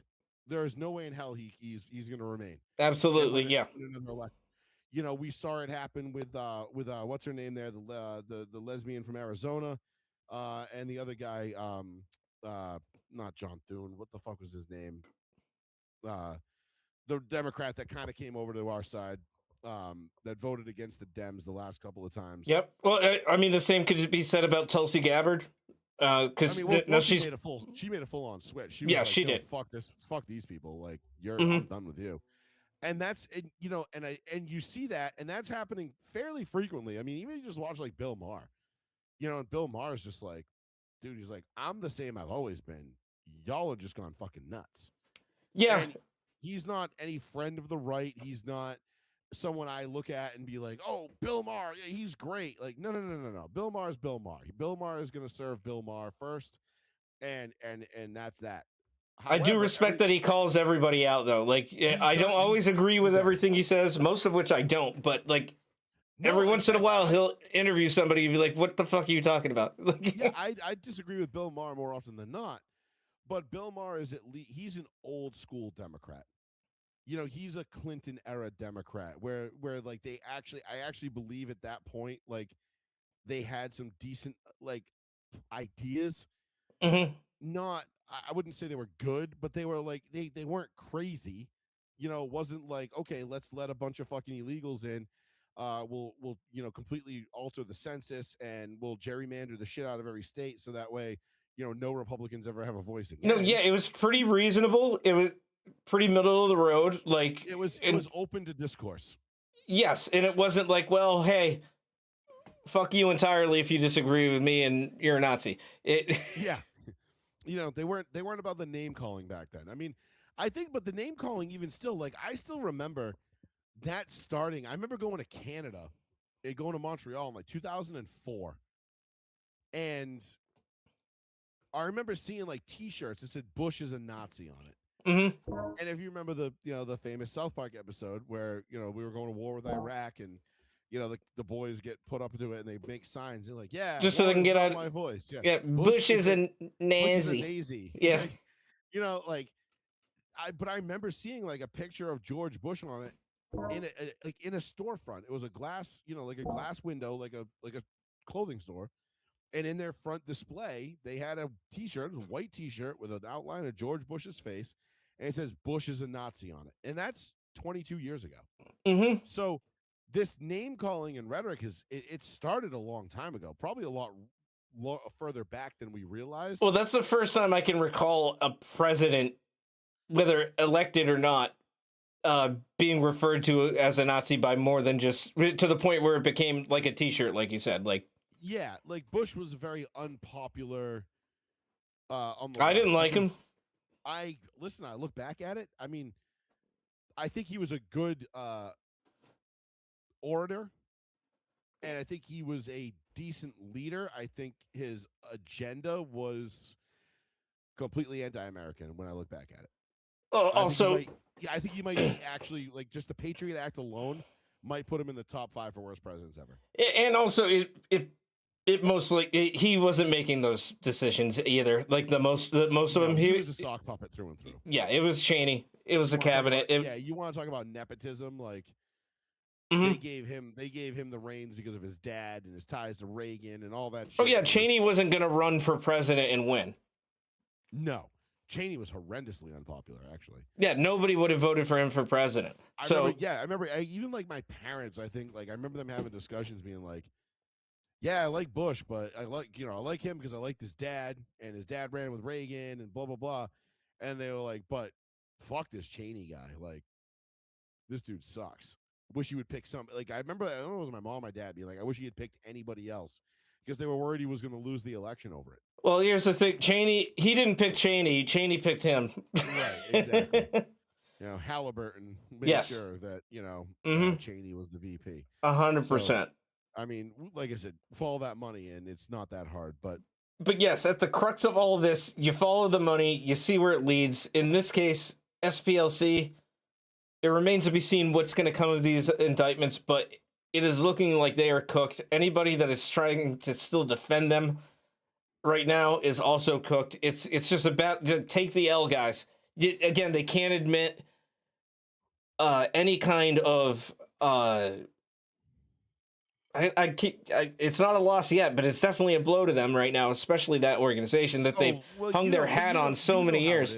Trav, you know how it's going to go, right? The SPLC could be found guilty of everything that we're accusing them of, and the left is going to sit there and go, okay, but like Trump's a pedophile, so he's a convicted felon 34 times. Name one of them. Oh wait, there's only one, and they had to fucking change the rule to make it so he got charged 34 times for the same thing.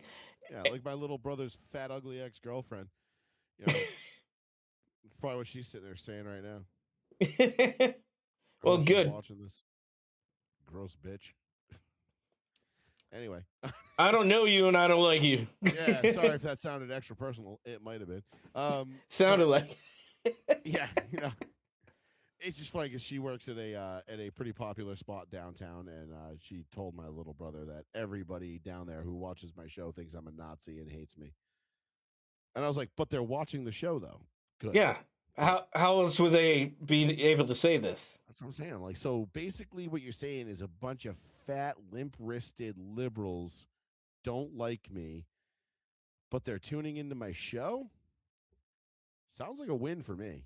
I don't know about you guys, but yeah, sounds like I'm living rent-free in their heads, and that's awesome. The funny thing is, it's probably a place I've gone to at least once or still frequent. You definitely do and have. And it's all good. Yep, and I can tell you I'll tell you who it is off the air. But that's fine. But it's funny. I'm sure it is. Yep. I mean, my brother was kicked out of his girlfriend's bar for wearing a "Make America Great Again" hat. Really? Yep. The bar his girlfriend worked at that he went to visit, he wore the hat and he got kicked out because one of the waitresses, I guess, or bartenders that was working there, I don't remember which it was, didn't feel safe with him in the bar Because of a hat. because of a hat. Not because of anything he said or did. Nope. Because he was a normal paying customer who had no problem, just sitting there being a normal person. And was wearing a hat. And visiting his girlfriend. Yep. Which is funny because she's a fucking hardcore retard lib. So, how do they make that work? Glad she's the ex now. Oh, the ex. Okay, that makes sense. Now, she's an ex. Yeah. Anyway, I don't need to air out my brother's personal details here on the air, but fuck him. No, it's all good, man. I have a feeling I know which place it is. But yeah, we can say that after I'll text it to you as soon as we get off here. That's fine. Yeah, I got a pretty good idea because there's places where I go where I will wear this hat, the black MAGA hat, yep. And I don't have a problem. You know why though? It's black. Most people don't even pick up on it. True, and it's a different font. Yeah, it's like the Gothic Most font. Don't even pick up on it, dude. They might not even look at it. Yeah. You wear the red classic, bro. Oh, dude. Like I told you about that woman that accosted me in the sale loft. 2 summers ago, and made a whole scene of it. She thought she was hot shit, and I'm like, hey, listen, lady. I'm like, I just ruined your whole day. So. Yeah, you look like a crazy bitch, and I'm just gonna still sit here and enjoy the rest of my evening. Yeah, I'm gonna sit here. I'm gonna eat this fucking stuffed quahog, and I'm gonna drink the rest of this Guinness. I'm gonna dap at the bartender. The manager and the waitress are gonna tell me, "Bye, love you, see you again, see you soon, bye." Mm-hmm. They're gonna take my decent tip because I don't over tip anymore, but because too many people are liberals, and I don't know who I'm tipping unless I know who I'm tipping. Yeah. And then I'll tip really good. But if I think you're a lib, I just give you a decent tip now. 20%. Yeah, like the bare minimum. Yeah. 20%. Because I worked in that industry for too long. I know how much it sucks. Like even, but no, 20% minimum unless they personally really fucked something up. Like the service itself is bad. Like not saying the food. No, because the food has nothing to do with the server. Exactly. Yeah. So anyhow, neither here nor there. But anyway, they'll take my tip, and I'll give them a good one if I like them, and if not, they'll know about it. But hey, man, I'm an asshole like that. I fucking play favorites, and I don't give a fuck who knows. So same. My ass. I've had good bartenders that would like basically comp me a couple, and I noticed that it wasn't on the tab at the end, and it was kind of like a wink, wink, nudge, nudge thing, like Oh, that's definitely, you're getting an extra $10-15 on top of what absolutely. Oh, well, I wasn't gonna. What I didn't spend on the drinks you didn't charge me for, you're getting as a tip. Yeah, exactly. and I know that's not what they're intending to do, but that's what I do. But that's what I'm gonna do because that's called good service. Like, oh shit, you just got yourself a 50% tip. Like, yeah. Like, I mean, I go to one place. I meet my dad every Tuesday for drinks. I always tip. At least 50%, because I've been going there for years. I know the bartender. Yeah, I know all the bartenders there actually, and they're all awesome, and they're all great people, and they all tend to, align with where I would consider acceptable, to deserve that tip. So, fuck it, yeah, I have no problem spending my money there. Yeah. Now, ownership, I don't know. I think they fall in a different bracket than you and I, but that's not here nor there. I'm not going to punish the bartender because ownership, No, as long as I'm welcome there and treated like every other customer, not asking for special treatment. I can't say I've ever been treated differently because of it. Yeah, I don't ask for much. I've been treated differently at certain restaurants downtown. Cough, cough, no probs. Cough, cough. But there's a reason I don't go there anymore. So, they don't get my money. Period. I just don't go there. I'll go to Caliente's. I'll go to Chipotle before I go to No Probs now. Well, if that's it, yeah, I mean that's the best way to not support them is to not support them, and you're not being you're not being like fuck this place, boycott. You're like, no, I'm just not going to spend my money there.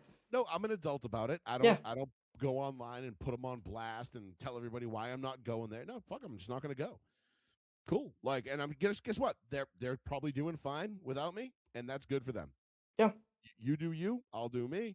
Everybody's happy.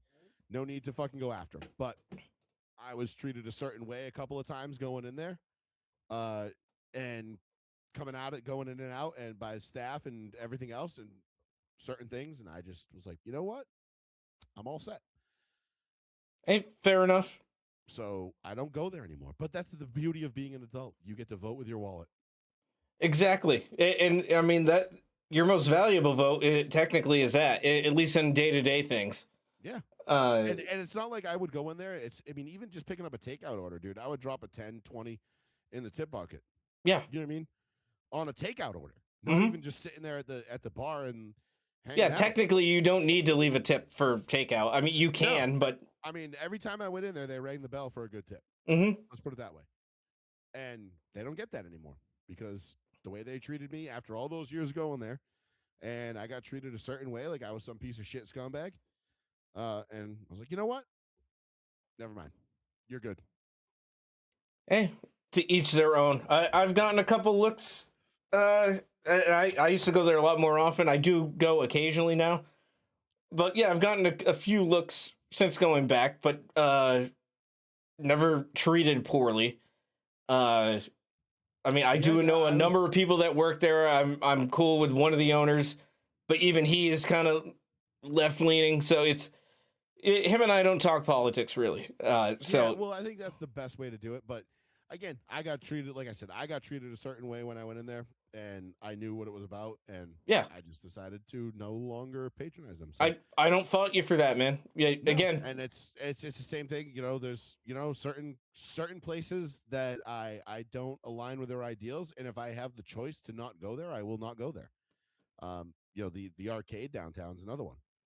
I won't go to. that's the one I thought you were talking about. Nope, that's not it.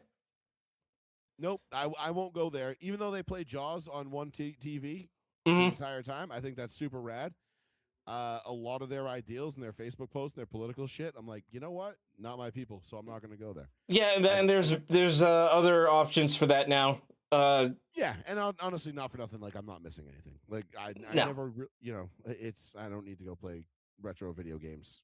And And do if you it's wa- it's cool if you want to do that. I would go to other places that you aren't where like free play, either of those Mhm. locations because you're playing a flat rate for like an hour or two. Yeah. You're not feeding the machine. It's not a huge money grab like No. it is And, at play. not for nothing, but like any place that needs to insert their politics that vehemently Yeah, I don't want out to there, go there. I honestly, even if it was the other way around, I'm good.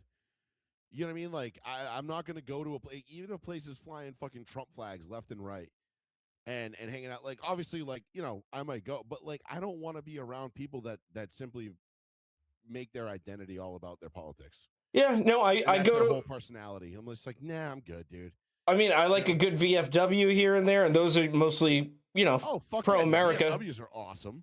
They're not necessarily pro Trump, but The they're PA club down, yeah. is Hmm. also like all those like The PA, I like the Pondo. They got some Trump flags hanging up there, but they're not like overtly well, conservative. you're not going to go in there and feel unwelcomed if you don't vote for Trump. Right. Whereas if I go into any one of these establishments with a Trump hat on, I'm going to be made to feel like I'm not welcome there.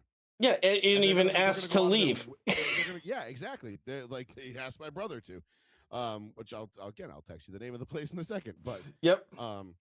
text it to you right now. But All right. anyway, That way I can laugh about it on air and be like, all right, yeah. yeah, because it's funny as shit, and it's not. Damn it. It's you're not gonna be caught off guard by that one. I don't think. I sent it. Oh. That yeah, I've been going there for a long time.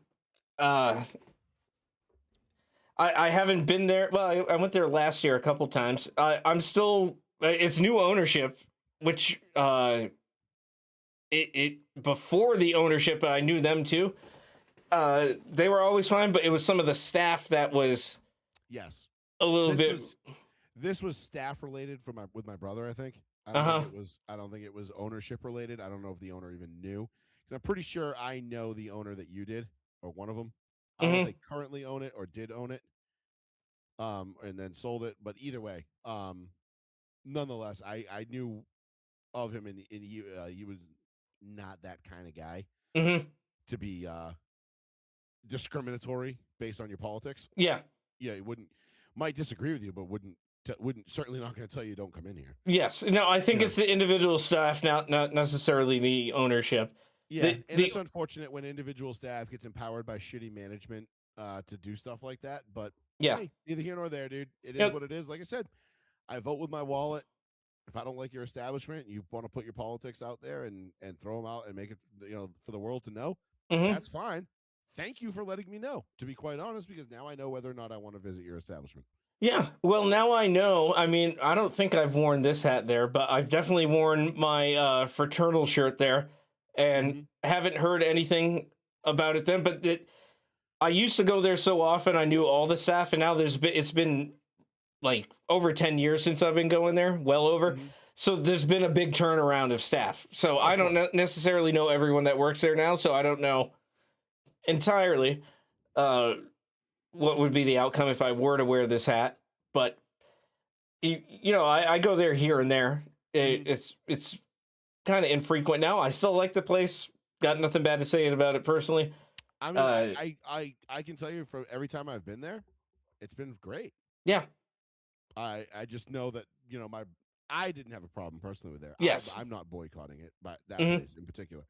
I'm just saying that my brother had an issue with a staff member there, and they threw him out based on the hat that he was wearing. Not because he was being obnoxious, not because he was being an asshole. Just because of what he was wearing. Just because of what he was wearing. And that's, he could have made a bigger deal about it, because I think at the time I did know the owner, and I probably could have just texted him and been like, yeah, what the fuck? And it probably would have been squashed. But my brother was like, you know what? Nah, I'm good. Like, don't care. I mean, technically it is discrimination. It is. But my brother was like, he's not the type to like want to like really rock the boat. He's like, I just won't wear my hat in there anymore. Like, whatever. Yeah. And I'm like, nah, fuck that. Like, based on principle. Just on principle alone, I would get 10 of my friends to go in there with that hat. I mean, like, kick 10 of us out. We're about to drop $1,000 in here. Kick 10 of us out. Oh, we're gonna have a "Make America Great Again" rally in the courtyard.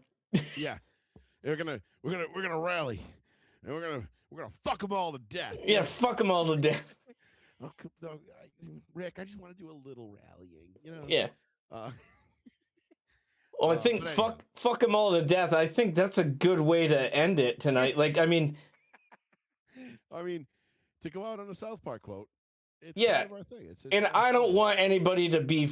It's a funny notion, but like, unlike the left, the violent left, I don't want any of my enemies to be struck down violently. Yeah, I don't want anybody hurt. Period. End of story. Especially over politics. It's just not. Yeah. It's not the way this country was intended to be run. It's not the way our society is intended to be run. The left needs to stop. They need to stop with this shit. And if they don't, I can promise you, it's going to get bad. It's going to be worse for them if they don't. Yeah, they need to take off these weird, because usually they say, you view things like nostalgically through rose-colored lenses. They're looking through like current events through rose-colored glasses that only benefit their viewpoints. They're not. It's like we're Roddy Piper and they live, and we're wearing the ones that expose the truth, and we can see it clear as day, and they're wearing the opposite, which isn't even them just not wearing it. They're wearing a completely different pair that just tells them everything that they want to hear and that they're only right. Cripple fight. Exactly. Oh, I showed that to Kelsey a couple weeks ago too. She'd never seen They Live, and I was like, oh yeah. Oh, it's a shot for shot remake of Cripple Fight. Like, well, the South, but we watched the actual movie, and by the end of it, I was like, all right, it's been a while since I've seen that. Yes, it's slow, but it's pretty good. It's pretty good. Like, it's still good. You gotta see this South Park episode because they do a great remake of the fight scene. We're gonna have to actually. I did have her watch the Ozempic episode special the other day. A fucking awesome episode. Yeah, she was laughing at that, and I think we watched another one too, or maybe it was just that one. I mean, the fact Might that you have got just Team been that. America in is already a win for this week. So Oh yeah, and I was like, oh, we're watching. She's like, oh, when? I was like right after this episode. We feel like it's right now. like the fact that you haven't seen this already makes me want to stop what we're doing. basically, I was about to do that, but it was like there is a sex scene in this movie that is gonna blow your fucking mind. it wasn't the unedited version though, so it didn't have the Cleveland steamer part. Oh yeah, the pissing and the shit. Yeah, that's you gotta watch the unedited. But it version. was still funny. It is. But she was like, oh, wait, are we going to see puppet sex before it even happened? And I was like, I don't know. Maybe. It was like when I took my wife to see Transformers, and she's like, she had no idea what it was. And I was like, well, whatever. As long as it's not about robots from outer space, I'll be fine. I'm like, ooh. You're like, did she Google Transformers before we came in here? Because that is... She just named 2 things that she fucking hates. And just happened to nail it. And I was like, ugh. She's like, are you fucking kidding me? And I'm like, no. I just gotten done telling her we were like driving to Seekonk to go see it in like 2007 when it came out. And I'm like, she's like, what's this movie about? And I'm like, don't worry about it. Like, just go into it with an open mind. You're going to a movie. You have no idea what it's about. You need some popcorn, drink some soda with some rum and coke, you know, whatever. Yeah. Like, we're going to have a good time. Like, don't worry. You're going to have fun. Just go into it with an open mind. She's like, well, I want to know what it's about. And I'm like, no, don't even, why? Who cares? Like, don't even, and me fully knowing she's going to fucking hate it. And I'm like, nah, don't even worry about it. She's like, whatever. She's like, and like, we're in the car. We're like halfway down 195. She's like, whatever. She's like, as long as it's not something fucking stupid, like fucking robots from outer space fighting or something, I'll be fine. And I'm like, and the whole car just goes silent. And she's like, what? She goes, you are not dragging me to a movie about fucking robots from outer space. I'm like, that are fighting. ooh. And she's like, are you fucking kidding me? And she was so fucking mad. It was so fucking funny. Like, That's like her saying, oh, well, as long as it doesn't star a retarded faggot, then we're okay. And you're like, I don't know how to tell you this, but Mark Ruffalo is the lead in this movie. So you heard about Shia LaBeouf? Yeah. Oh, yeah, I mean, he kind of is, too. Yeah, I mean, I think he's kind of based, though. I kind of like him. I think he's like... No, he started the whole he will not divide us thing. No, but I think he's, like, so fucked up that, like, I think he can just be, like, kind of fun. You know what I mean? Not based, like, in, like, a, like, reality base. No, but, like... Well, yeah, he's not... He hates based Trump. Is the wrong word. Based is the wrong word. I think he's just, like, he's so, like, he's the kind of dude, like, grow his hair out, be mangy, have millions of dollars in the bank, and then still just, like, hitchhike across country for no reason. Yeah, because he's not well. Yeah, LARPing is like a homeless guy. You know what I mean? Like, just be like, I don't know, it was fun. Wait, dude, yeah, he got arrested for being a dick at Mardi Gras. Yeah, he did. He pulled the whole "don't you know who I am" bullshit. Like, and they were like, no, or they said, yeah, but we don't care. Bro, Transformers sucks. Like, all you do is yell incoherently the whole movie. You suck. You could literally be replaced by a monkey. Go away. Yeah. Oh, you were in that movie Holes? Yeah, well, guess what? You're going to go to you're gonna get some holes. G-Pop right now. Yeah. Wait till you get to the load of those holes. Yeah, they get it. Yeah, they'll fill them up real quick. Like, I was in a movie with Megan Fox once. And they're like, yeah, once. Ugh. Yeah, then she left. Yeah, she went kind of crazy too, but not as crazy as Shannon Elizabeth, though. Did you see the Shannon Elizabeth thing before we get out of here? Isn't she okay? I thought she's okay.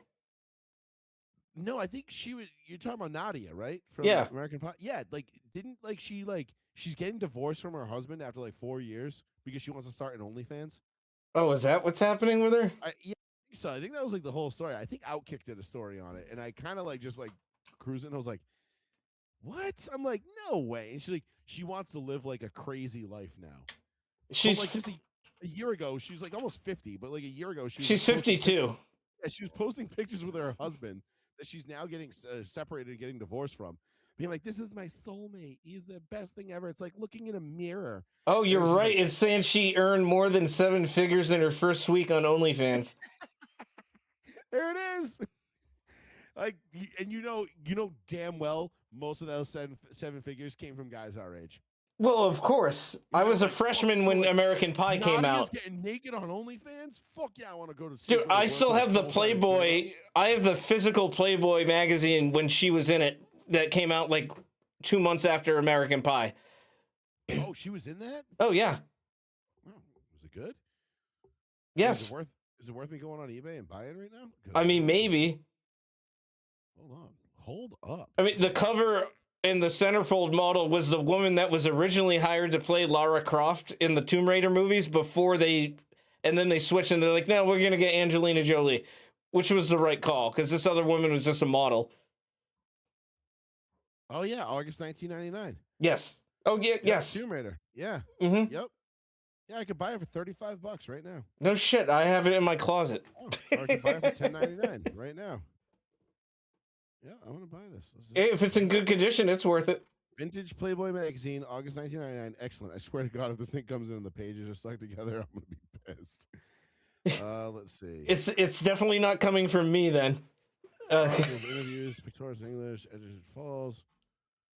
Does not come with a subscription. Perfect collectors. Okay, yeah, I'm buying this right now. There you go. $10.99. Very good. Now, if I remember correct, yeah, she's got like a lot of she's using whipped cream in her shoot, Shannon Elizabeth. Yes, that makes sense. All right. But yeah, I didn't know she did that because I think I guess before she got divorced, she was $11.68. That's a steal, I'd say. I mean, not bad. But yeah, I didn't know she was doing that. But like you said, I guess it just happened.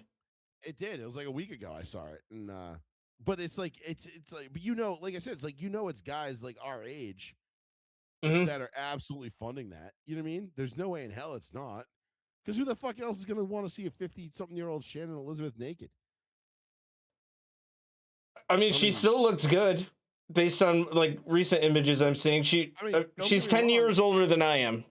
I'm not kicking her out of bed unless she wants to do it on the floor. You know what I mean? But at the same time, she's also kind of fucking crazy because what the hell is happening to females? And maybe we should put the pin in this, and we'll talk about it next week when I get the magazine and we can look at it together. Oh yeah, I'll bust out my copy. Definitely not. No, it's not. We're looking at women. Yeah, but it's like also like my wife accused me so my wife we were talking about going to the strip club the other day. She's like, "Wait, so you go to the strip club with a bunch of your friends, right?" And I'm like, "Yeah, I should."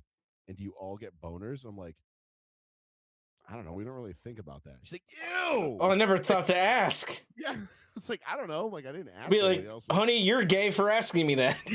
I'm like, I don't know. Like, I don't like go check. You know what I mean? Like, and she's like, do you? And I'm like, sometimes. She's like, ew. And like, she's getting all mad, like pretend mad at me. It was funny as fuck. But she's busting my balls. Yeah. Like, yeah. It won't be like that. It's not gay. It's science. Yeah, ew, you got a boner from looking at, or like a quarter chub from looking at a naked woman. Yeah. I'm like, well, it's Shannon Elizabeth from 1999. I mean, what do you want? Yeah, her Nadia. Literally at the peak of her powers. Like, yeah, she was literally 24 years old. She just became a cultural phenomenon. Yeah. Like, essentially, for young men everywhere. Mm-hmm. So I love all like the leftists that get mad about that movie. They're like, this did not age well. I'm like, are you kidding me? This aged fucking phenomenal. Oh, they said the same thing about Fast Times at Ridgemont High, and that movie actually tackled a lot more serious shit, like abortion. Like, yeah, there's some serious undertones in that movie. Ridgemont High and Kids were like two of the more serious movies. Well, Fast Times was a comedy and with some drama. Kids was a straight up drama that had a little bit of funny stuff in it, but ultimately you're left to felt gross. My favorite line of Kids was just like when the guy like smacks the kid around. He's like, "You fuck boy, fucky." What is this dick? This dick, motherfucker. Yeah, that's still like fuck boy, fucky is still a very common insult that gets thrown around like between me and like my brothers. Yeah, because of that movie, it just stuck with us for ages. It's a good one. It's a good one. I think is that the one they beat the shit out of him with the skateboards? Yes. That guy? Yeah, that's the scene. Right. Yeah, in the park. Fuck boy, fucky. Yeah. Mm-hmm. They're hitting him with the trucks of the skate. It's like, oh, they murdered that guy. Yeah, they were there. They killed that guy. And then like I just love the end scene. The kid's just like, dude, what the fuck? Oh yeah, Casper and yeah, that guy's dead. I have that movie on DVD actually. I just emptied out my DVD rack that I've had for 30 years because it's been sitting up here in my studio, and I'm like, I don't even have a DVD player right now. Like a Blu-ray would work for pretty much all of them. Oh, I don't even have that. Like I think I have a PS3 somewhere in a box. Oh yeah, that would do it. But I don't have the ability to watch DVDs right now, even if I wanted to. Oh, So I'm like, everything's streaming. But I'm like, so yes. I'm like, all right, I gotta get rid of this DVD rack. I'm like cleaning up my like upstairs up here. Anyway, I put all these DVDs in like this box that sits underneath my pool table downstairs because I'm not throwing them away. Fuck you. Paid money for them shits. But Kids was one of them, and I was like, Yeah. oh, I really gotta watch that movie again. That was a good movie. I I've had probably it only on seen it VHS back in twice. the day. That's Yeah, I think I've only seen it once or twice. You know what I mean? Like over the years, and it was a great movie. But yeah, I haven't. I gotta rewatch that one. yeah. No, I've watched I it. want to rewatch it now that I'm a little older. Yeah, I've watched it multiple times. It's been a while, but you don't feel good after watching it. It's No, it's a well-made movie, but it's like Requiem for a Dream. It's like, damn, that was good, but holy shit, I don't want to watch that again for at least a decade. Like, cause dirty. Yeah, like they don't make water hot enough. Yeah, exactly. Yeah, it's taking a shower, rocking back and forth. You get a shower beer, and it's just like, gross. Wash it away. But yeah, brother. Like, I gotta watch it. It's like saying they were like, "Don't Be a Menace." Mm-hmm. Yeah, like that's another one like I haven't seen in a long time that I really want to watch again. But I saw that one more than once, so I saw that in theaters actually with my nana and Jay Aurelio. No shit. My nana took us to see. Cause it's my nana. She's like, "Oh yeah, we'll go see whatever you want." Like she doesn't know it's a rated R. Fucking no idea. Comedy.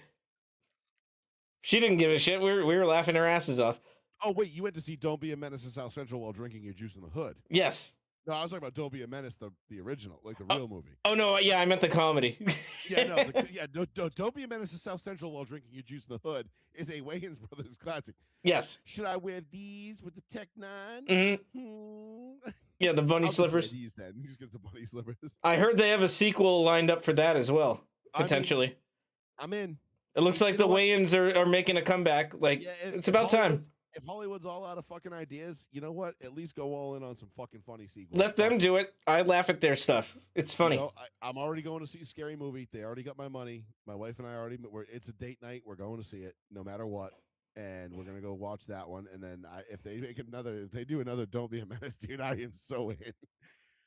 But you know what would suck though is if they parody movies, like newer movies that I haven't seen yet. You know what I mean? Because like at least I saw "Don't Be a Menace" when I saw the Wayans Brothers version of it. Mm-hmm. So I knew like I got it. You know what I mean? Like I was like, okay, I get this. I've seen it. I don't watch movies like I used to. So like, what the fuck are they gonna parody now? That might happen with Scary. It looked like with this from the trailers, they are going back to some older stuff because they haven't done it themselves in a while. Yeah, because if they start like doing like deep dives, like deep cuts from like Saw 11, like I'm gonna be lost. No, they probably won't be doing that, but they'll probably be doing some of like the Conjuring movies or like Insidious or which I've never seen any of those. I don't do horror movies well. So. Most of them, if it's a Blumhouse movie, I'm not seeing it. It's probably trash. Okay. A24 is the one that makes like the good like boutique horror movies. Okay.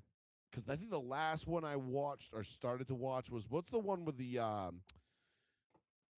think it's a clown and the cops are in the liquor like in the convenience store trying to arrest him, and then like all of a sudden like the cops are handcuffed together and they're like, what the fuck? And like the clown kills him. Was it fuck? Is it one of the Terrifier movies? Might have been. Yeah. Might have been Terrifier. Yeah, it was wicked stupid. Well, those movies are very self-aware. They are intentionally over the top gory and they're very campy in that. Yeah. It doesn't take itself seriously.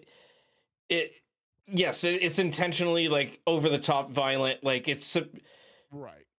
It's like, gross intentionally too. It's what was that? What was the one with the wax museum?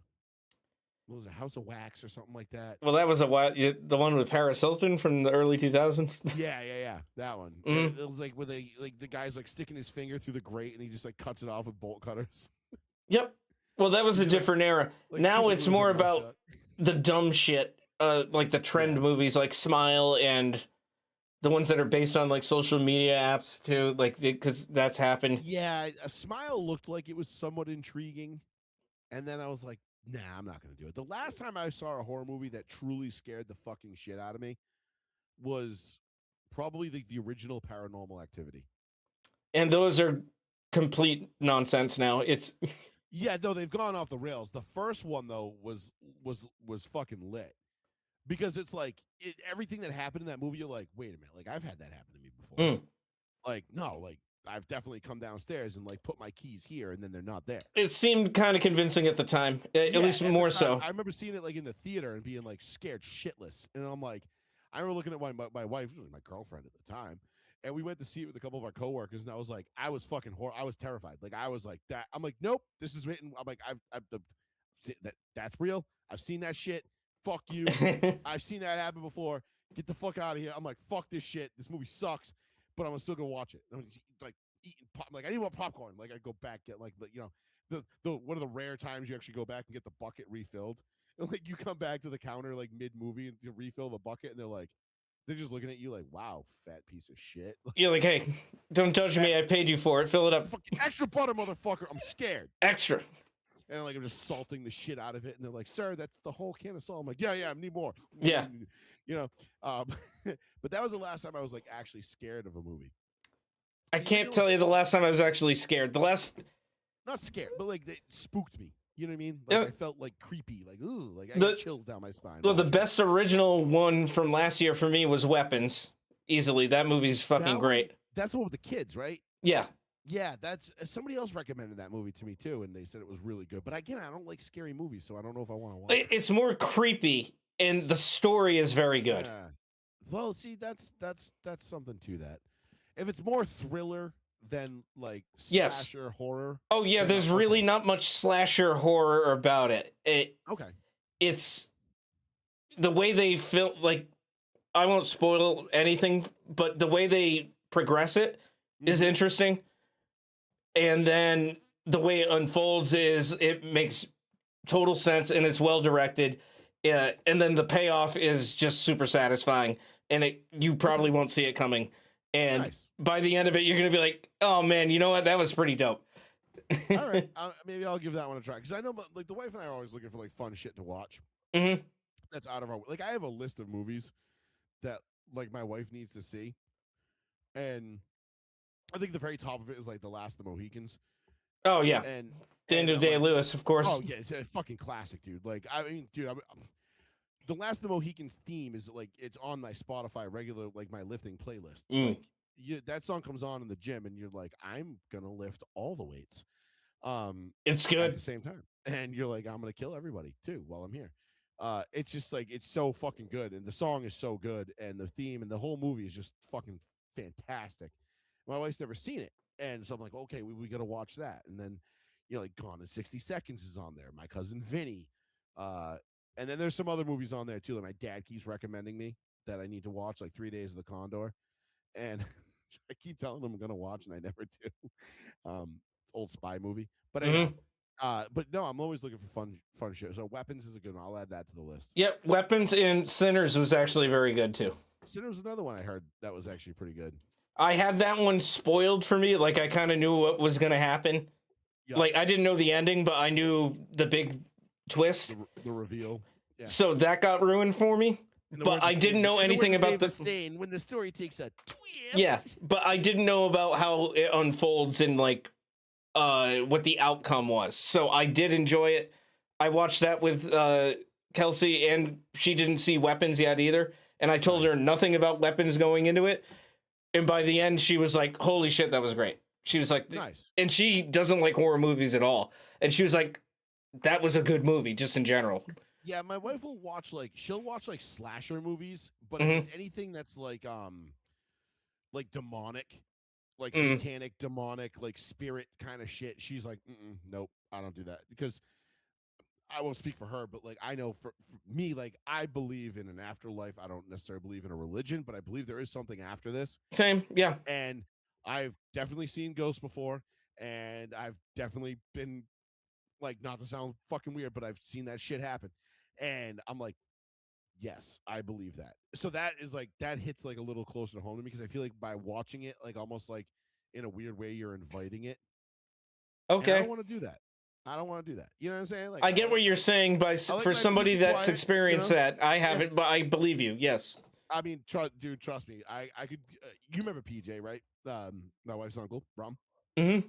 and he had an apartment over on Maple Street, down by the park, Bartonwood. And I'll leave you this. We'll get out of here after this. I'll leave you this quick story. But he had. We would sleep at his house. They'd have parties at his apartment, and he had this sick second floor apartment. It was like a second and a third floor for this one apartment. It was a party house. Like he had a bar upstairs, Beirut table. It was the fucking coolest place. Mm-hmm.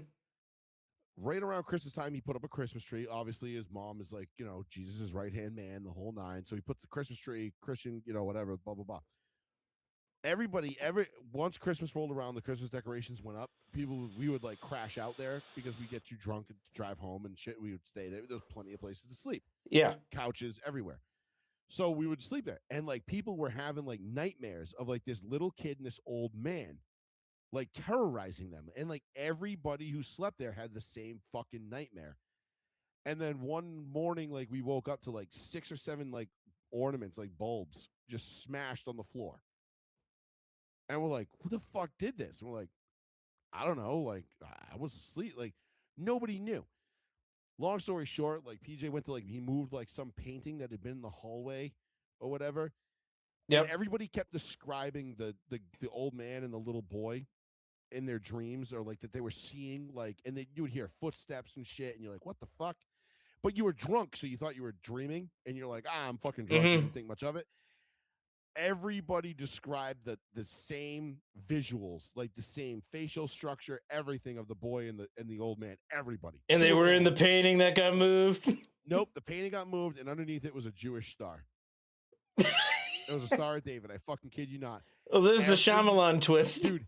Every single person that saw that old man and that kid described them as like an old Jewish man and a little boy, like big nose, like your stereotypical. They were Jewish. both like this.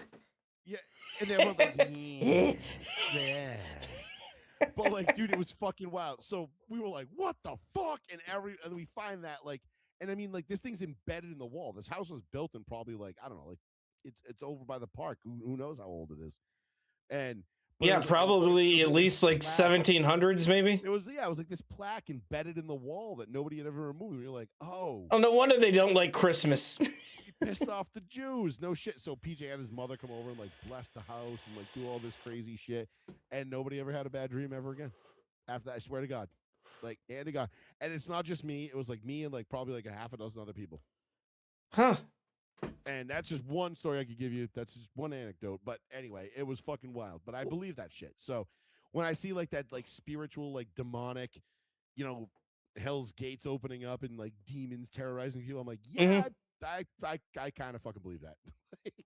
I've kind of lived that once. Well, fair enough, because I'm a natural skeptic, but if I can see it and therefore believe it, then I will believe in it. But I just haven't had those experiences myself. Remind me to tell you the story one of these days before we come on the air. I'll hop up. I'll tell you the story about the or maybe even next week. I'll just tell it on the air. The medium that I went to see with my wife, and she brought me to this like medium guy, whatever. And bro, when I say like he told me shit that there's no fucking way he could have known. I mean, no fucking way. I don't give a shit. Like, if you are the NSA, the CIA, the FBI, there's no possible way you could have known any of this shit. And this dude just like, and he drew it out on a piece of paper, and I still have the piece of paper. And I'm like, what the fuck? Like, I was like, okay, I believe you. Well, sure, you can bring that up next time. And yeah, we'll talk about it next time, because it had to do with my cousin and everything else. Who passed away in 2011, and but it was when I say it was fucking wild, I mean like it was mind shattering. I get the skeptics because I was one when I went there, and I left not being one anymore. And I don't think I'm an idiot, and I don't think I'm stupid or easily like have the wool pulled over my eyes. But this was like, I don't know, dude. This was some fucking wild shit. Well, fair enough. I'll take you at your word for that, because I know you wouldn't bullshit on something like that. No, especially not. I've talked to a couple of so-called mediums, and I didn't get the same results that you did. Yeah. I was like, well, that was really a waste of my time. It was like watching that John Edwards guy. Yeah, the biggest douche in the universe. I'm just gonna say a bunch of things that might stick, and then oh no, I'm getting something from over here now. Hey, Well, I'm getting Paul from somebody else over here. Yeah. Is it? I'm getting a buh. Yeah, Oh, Bill. Oh, yeah, Bill. I'm getting a bill. Yeah. Oh, Bill is my dad. that's right. He says Something stop about the worrying- money. Yeah, he says stop worrying about the money. Oh my God, I just had this late on a bill. Like, yeah. No, I've had several interactions with mediums over the years through like because my wife got like kind of into it like for a little bit, and or still is, I should say, but like I've heard it from directly from like 4 or 5 different ones. All against, not against. I'm not gonna say I went against my will. It wasn't my idea to go, but yeah, I can tell you each one of them. For all those people to know, to say the things they said to me individually, independent of each other, like It's beyond what you can describe as coincidental I'm a very healthy skeptic of these things. Yeah. But no, I firmly believe that there is something beyond this. So anyhow, Well, that's why I believe you when you say that in those regards, because I know you're not one of those types that it's just like, oh yeah. No, I'm not looking for any validation or any kind of like, oh yeah, it makes me feel better at night. Like, nope, fuck that shit. Like, as far as I'm concerned, we die, we go on the ground, and you don't even know it. That's it. You're a carbon-based life form. You dissolve. But yeah. You remember how things were before you were born? Nope. It's just like that. I'm like, yeah, but like, do I go to the afterlife and like be able to watch my life and like a VHS, like it's like a show? Like, oh God, no, that sounds like hell to me. Like, actually, no. Can we just like, hey, can we remove this from the record, please? Like, can I tape over that? Yeah, can I get rid of like 7th grade? There was that one time when I was like 21 that was pretty embarrassing. Yeah, where I was kind of a wigger. Get rid of that, like I'm just kidding. I wasn't ever a wigger, but football jerseys and backwards hats and all that stuff. The preferred nomenclature is Wegro. Yeah, listen, man, 2005 was a fucking wild time, okay? I don't know. Sure was. But anyway. But yeah, we can talk about it more next week. So absolutely, we can talk about that. We can talk about your new acquisition of that vintage Playboy issue. Oh yeah, that's right. Yeah, I completely forgot that I just ordered that for $11.68. So yeah, that'll be fun. I'll find my copy of it, and it's sad to say that 1999 is now vintage. Anything. 27 years ago, bud. Jesus Christ. I don't know when we became the old guys, but fuck, did it come up quick. Well, we're the slightly older guy. Well, yeah, we're like the still cool enough to go downtown and be like cool guys, but like not that cool, but also like we're pushing it. Yeah, we certainly are. But you know what? We're not out there for long, anyways. No, not like, these days. It's already 9 o'clock. I gotta get to bed. Yeah, you fucking kidding me? Jesus Christ! I'm like, pool league didn't even start until 9 o'clock. I'm taking like. I haven't even done anything on a Saturday other than go get groceries, take a shower, and then I'm like, I gotta take a nap. Dude, and it's like 2 p.m. If that. Naps have become such a routine part of my day. If I could at work, I would, but I can't. But yeah, sometimes I can, but nobody can know. Yeah, I never bring that up at all. No. I don't know what you're talking about. I'm super high alert. Everything's on the up and up. Yeah. Yeah. Exactly. Everyone's under the watchful eye of Mr. Joey Fats at all times. Yes, exactly. I am the law. Yeah. Fucking Dredd. Judge Dredd. The Stallone Dredd. But yeah, brother, we can touch on those subjects next week. Hopefully nothing fucked up happens between now and then. Yeah, I'd rather have a fun show next week and not have to like sit here and bitch about fucking liberal violence again. It's getting old. But you know what? We had to talk about it, so we did. Well, we do. This is what we do. This is what we signed up to do. So exactly, and I wouldn't want to have it any other way. To be honest, no. This is how we do it. Well, this was a fun 2+ hour show that we just did. Hell yeah, it went on longer, but I'm all here for it. Other than the fact that I have to pee, so.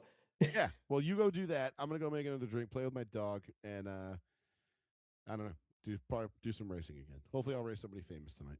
Yeah, maybe another potential future cup winner. Yeah, potentially. We could see. We'll see. Find out. But all right, bud. I'll talk to you next Monday. Yes, sir. Thank you for watching, everybody. And yeah, until next time, it's been our pleasure. Always. Peace. Later.